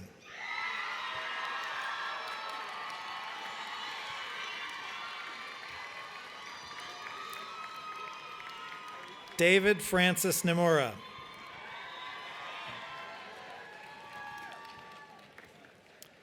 Heidi Keim Neidam.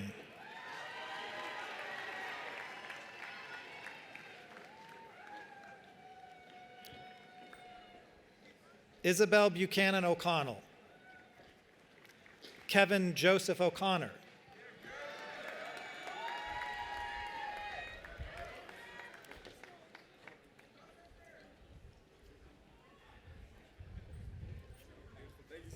Spencer Ochieng Obiero.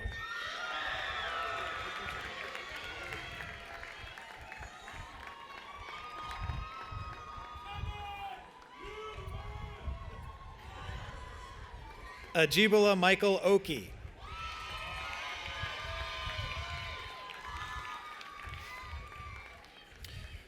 Julia Christine Oliver.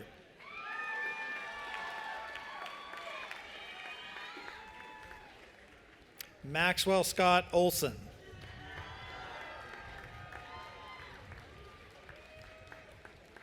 William Glenn Olson.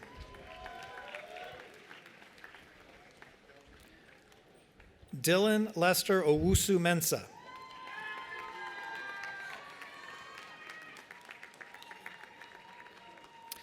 Julia Catherine Parham.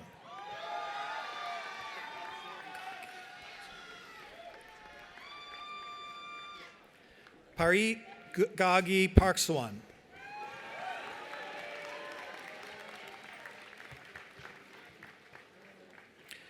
Adriana Carolina Pastor Almiron.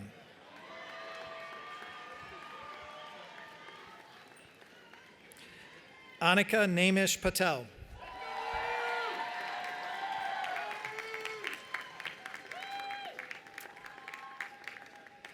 Ruslan Peredelsky.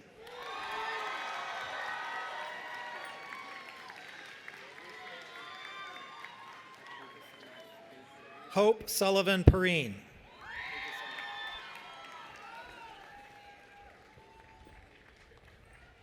Rebecca Balin Phillips.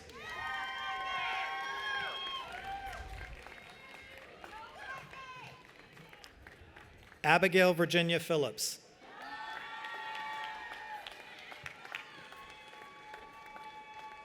Sloan Hamill Phillips.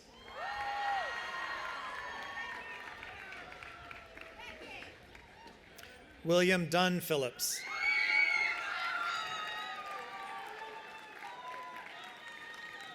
Otto Samuel Pierce.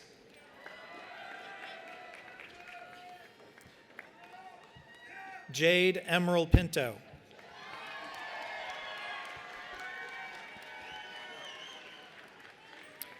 Hugh Jeffrey Piper.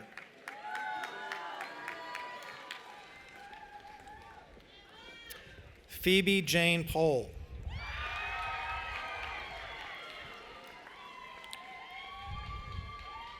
Garrett Anthony Ponton.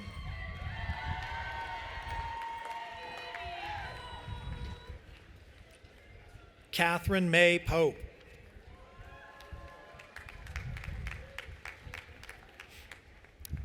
Morgan Elise Porter.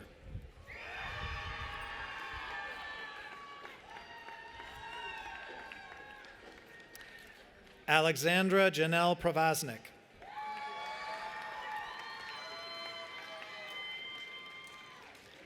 Nicholas Richard Pruitt.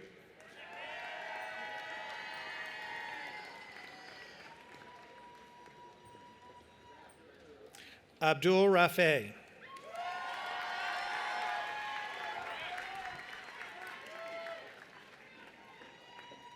Muhammad Harris Ramley.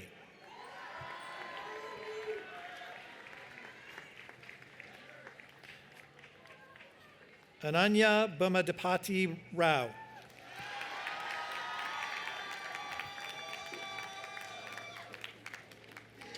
Elena Shasad Rofe.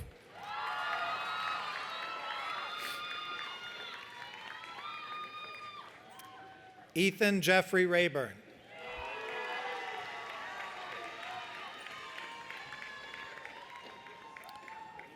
Caden Saeed Razvi.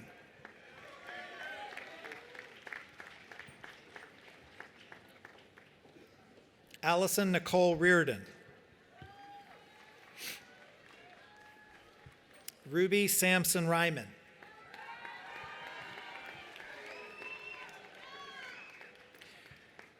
Charles Frederick Christian Renville.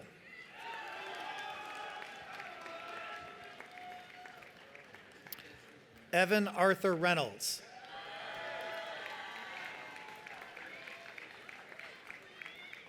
Olivia Jane Reynolds.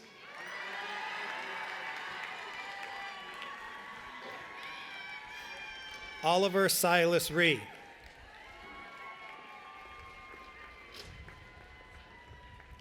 Elizabeth True Rich.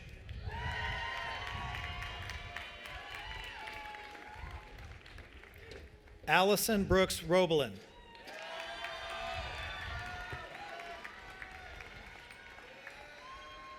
Aiden James Rooney.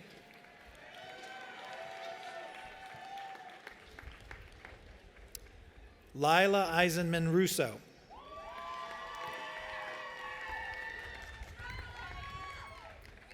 Gabriela Soledad Roberto.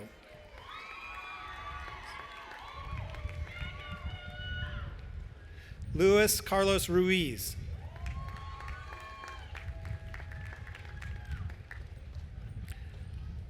Lincoln James David Rybeck.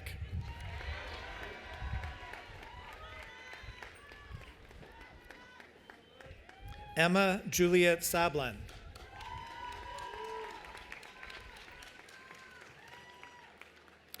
Jada Sabor.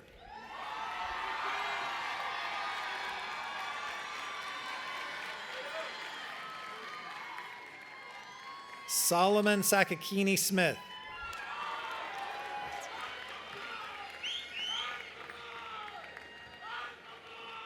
Benjamin Allen Samboric.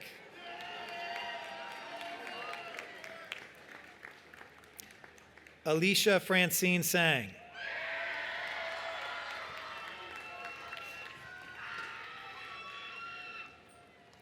Julie Beth Santos.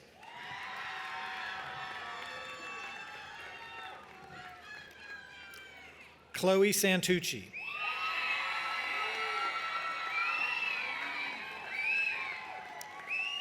Augustin Joseph Scanlon. Emily Cassad Scarrow.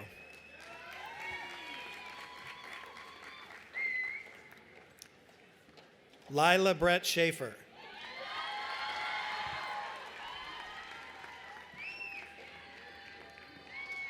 Audrey Christine Shane.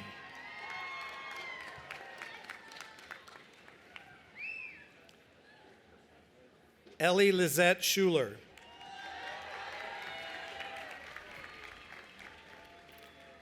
Sydney Grace Schuster.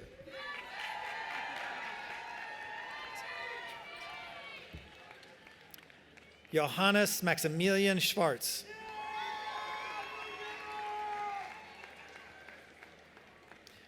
Emma Suzanne Seitz.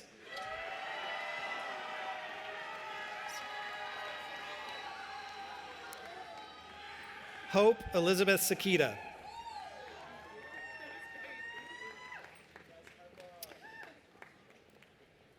Sarah Corinne Abram Senator.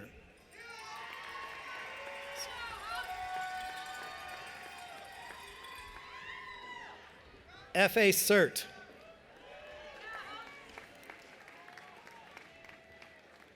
Kellen Ali Seth.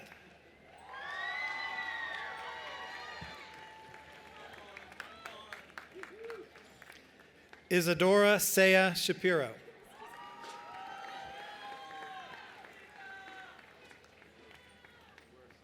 Samuel Blackford Schaefer.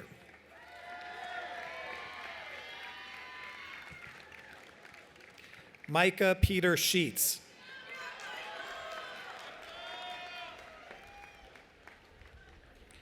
Declan Thomas Sheehan.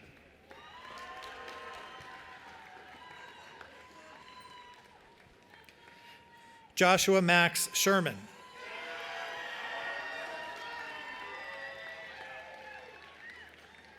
Matthew Christopher Shrake. Greta Beate Schuster.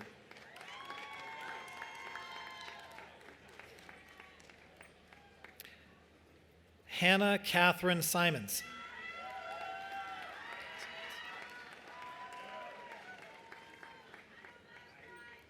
Leela Sophie Perkins Simon.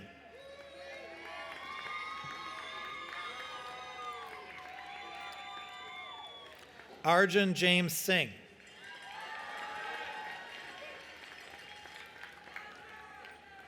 Modhu Sisaho. Talia Rose Skeistis.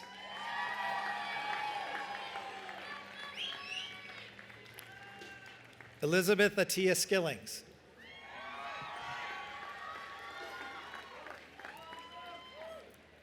William Carson Skilton.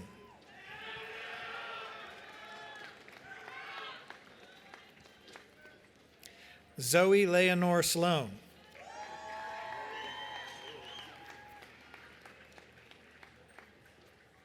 Noah Oliver Smith.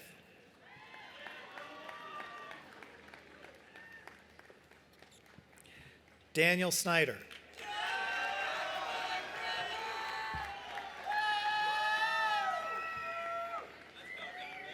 Colton Fitzgerald Sokia.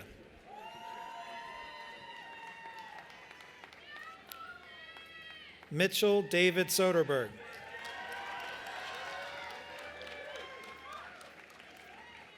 Jiangmin Song.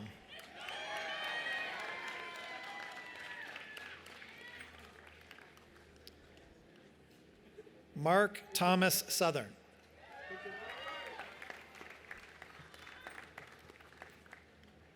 Alec Henry Spiro.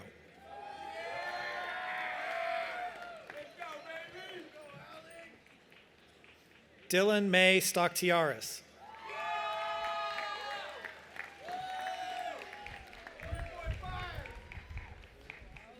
Nathaniel William Stackler.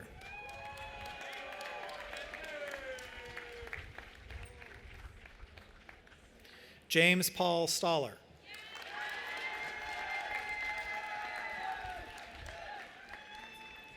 Cerise Air Stanley.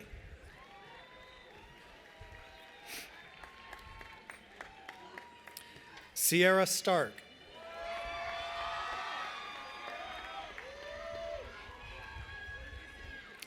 Cameron Charles Stathos.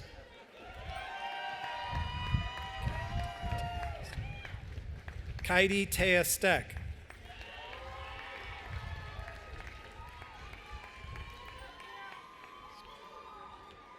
Gabrielle Hannah Stogel.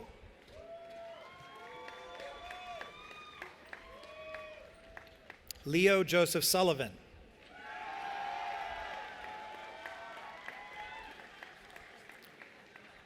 Bit Hong Sun. Olivia Marie Zakta.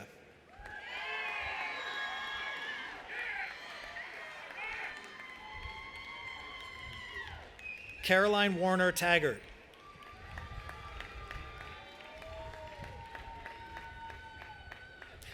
Devendra Cartier Tapalia.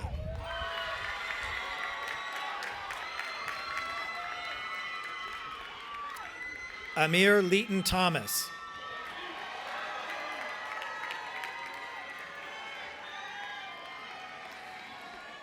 Dylan Franklin Thomas.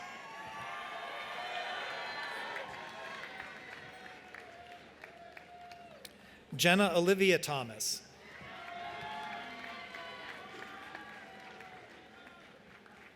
Saunders Walter Thompson.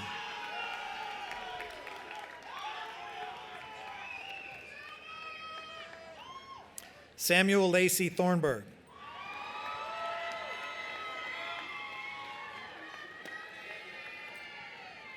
Elijah Cope Toffel.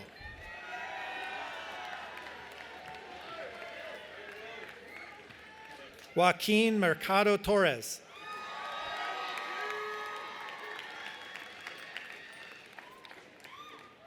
Eric Vincent Trays.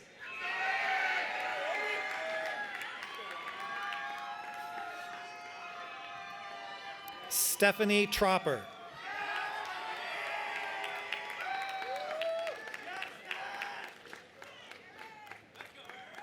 Tobias Griffin Trigg.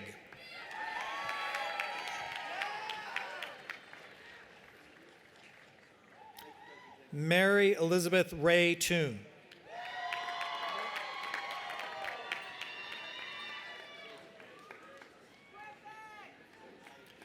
Samantha Lee Turtle.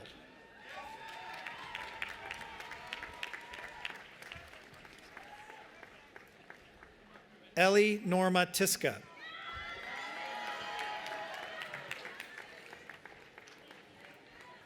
Elena Aiden Valley.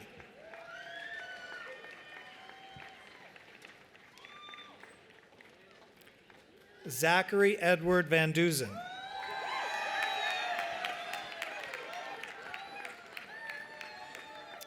Ian Richard Van Loo.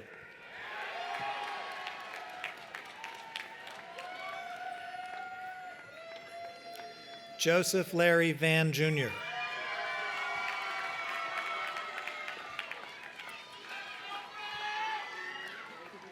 Adriana Varela.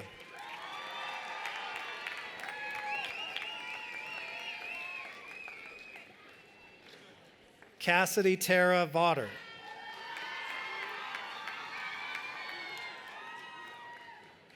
Dana Lee Velez.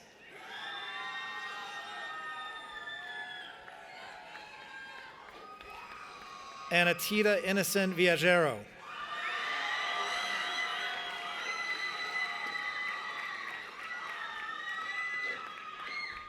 Brandon Gustavo Vialta Lopez.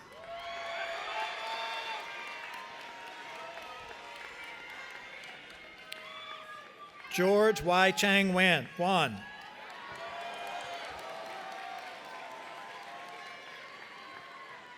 Albert W.B. Wang.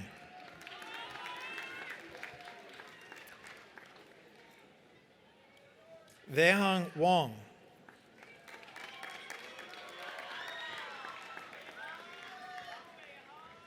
Zijiang Wang. Marat Shepper Washburn.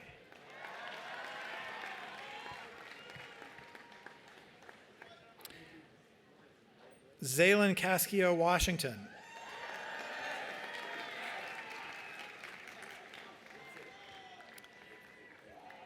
Anthony Nino Watson.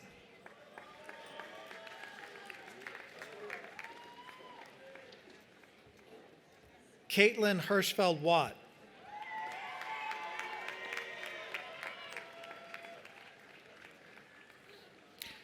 David Michael Weekly.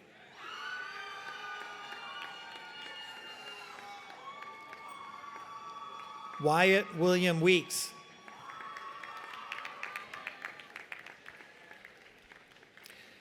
Peter Seabury Cooper Weil.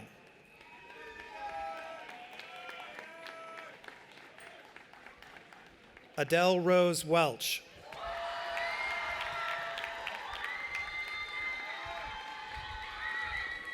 Henry Emre Welch.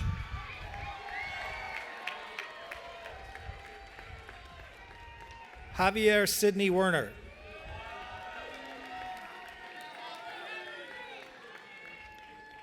Sophie Smith Wheeler.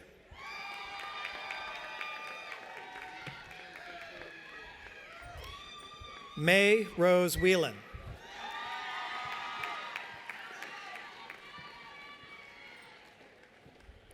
Francesca White.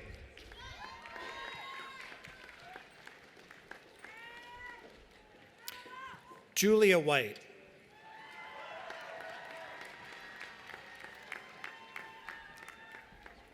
Lauren Margaret White.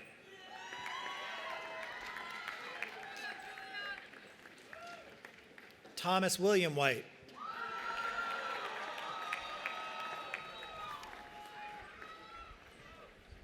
John Banks Whiteley.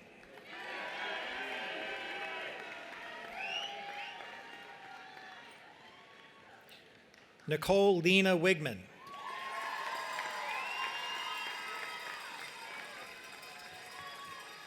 Haley Rose Wilkins.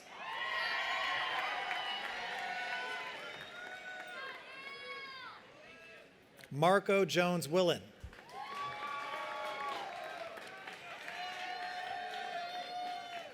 Anise Monique Williams.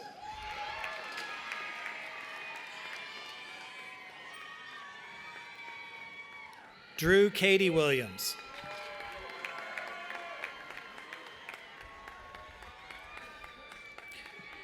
Truman Foster Williams.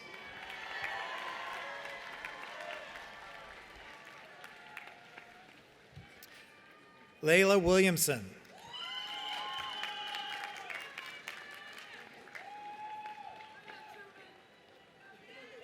Fiona Kate Wilson.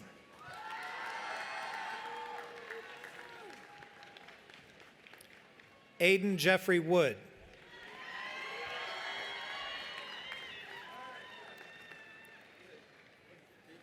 Jessica Sky Sutherland Woodhams.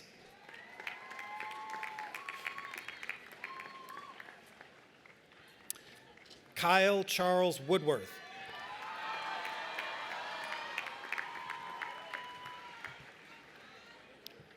Ethan Wu.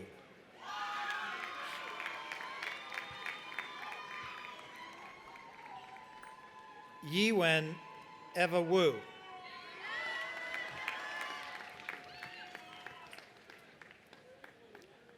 Yor Wu.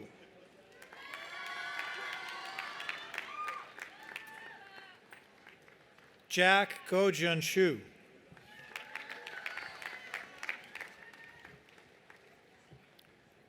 Jiayi Young.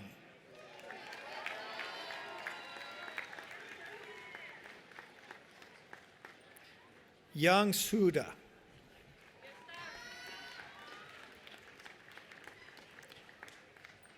Ziyan Yao.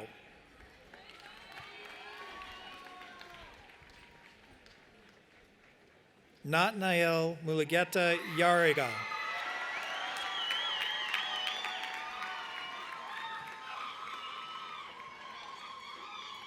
Josu Emmanuel Zalata. Amanda Bell Zerbib.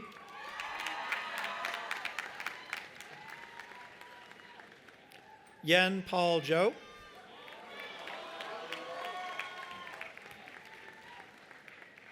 Yulan Zhou.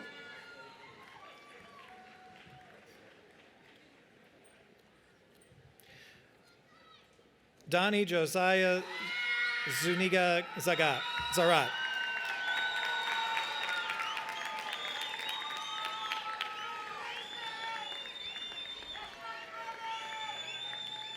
Alexander Irving Zanino.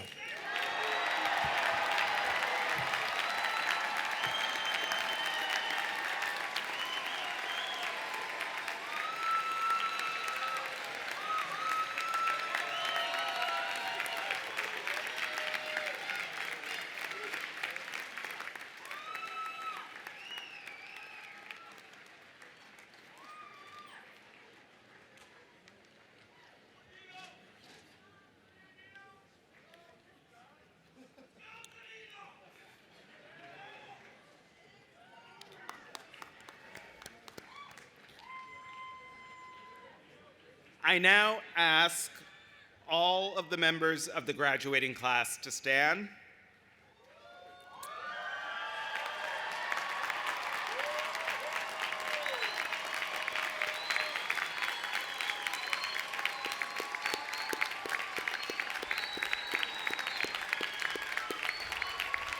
And will our senior marshals please direct the class to move the tassels from their right to their left, thereby signifying their degree.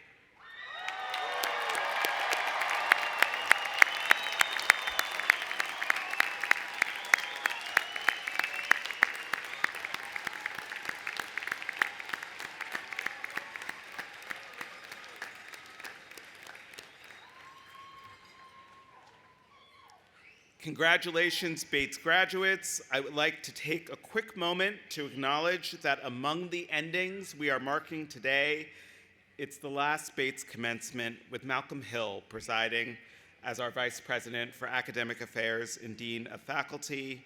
I know that he will miss learning and reading hundreds of graduates' names each May. But thank you for your outstanding 7 years of service, Malcolm.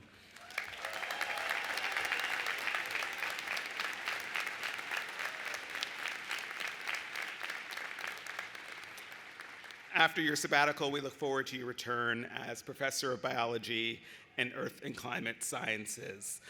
I invite our graduates to please take their seat, which I should have done a moment ago. I apologize. And next up in our program, I invite the Bates College Alumni Association President, Leah Elsmore, class of 2012, to the podium.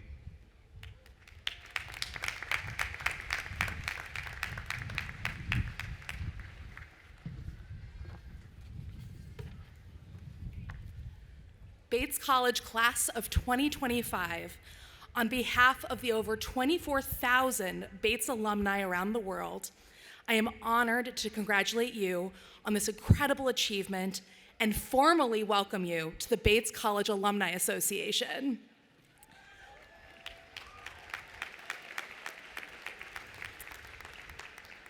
As you embark on your next adventure, I urge you not to forget about the Bates community.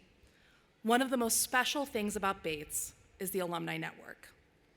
When I first moved to Colorado over a decade ago, I knew almost no one. Attending my first Bates alumni gathering in Denver was the catalyst for building a community that I cherish. Some of my dearest friends are Bobcats that I didn't know during my time here or only knew in passing, but we bonded over our shared love of this very special place. Don't be afraid to tap into the alumni network. Even if they can't get you a job, they can open doors for you. They can help broaden your network, suggest ways to tailor your resume to specific industries, and help you get the insider scoop on how to navigate a career path. I know networking can be intimidating, but with a fellow Batesy, you'll always have something to connect over. Whether it's talking about your favorite meal in Commons, the dorm you lived in your first year, your study abroad experience, or your senior thesis topic. Throughout the twists and turns of your professional and personal journey, you can always connect with a Bobcat in the wild. And I urge you to pay it forward. Someday, when you've established yourselves in your chosen fields, be ready to be there for the next generation of Bates graduates. Congratulations, class of 2025, and welcome to the Bates College Alumni Association.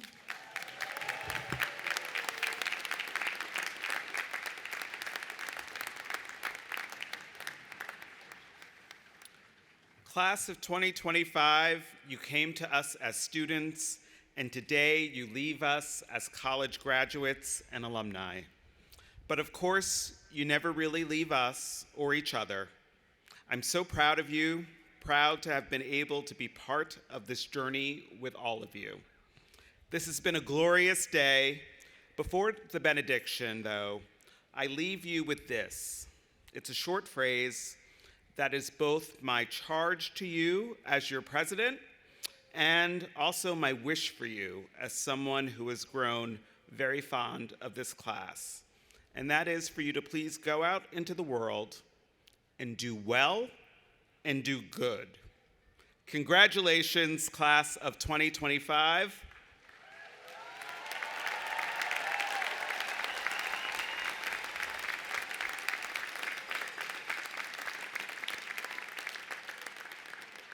Following the benediction, I ask the graduates to remain seated in place until the platform party and the faculty have recessed.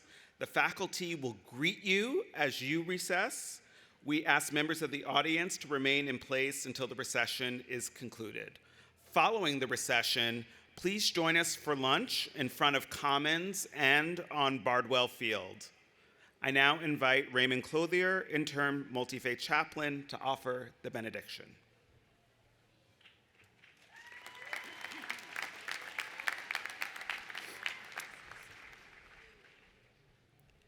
In gratitude for the life that fills our lungs with breath and connects this moment to all that is behind and before, we pause in the unrelenting flow of days to spy out the bumpy road of trials and triumphs that has brought us here.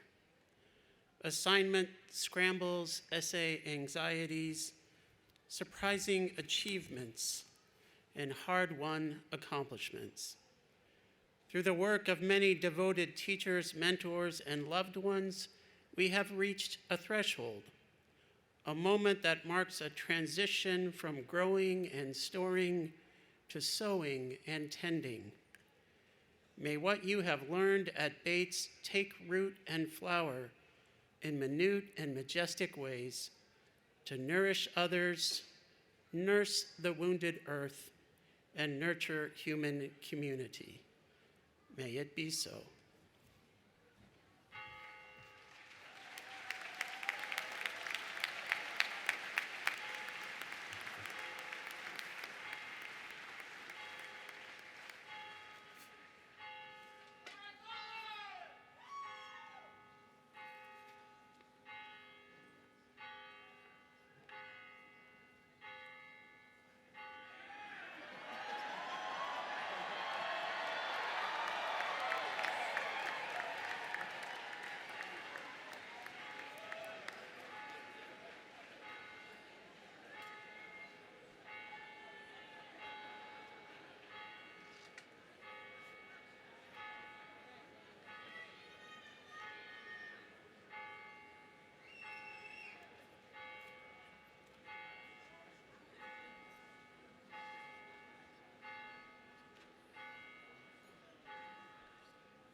you.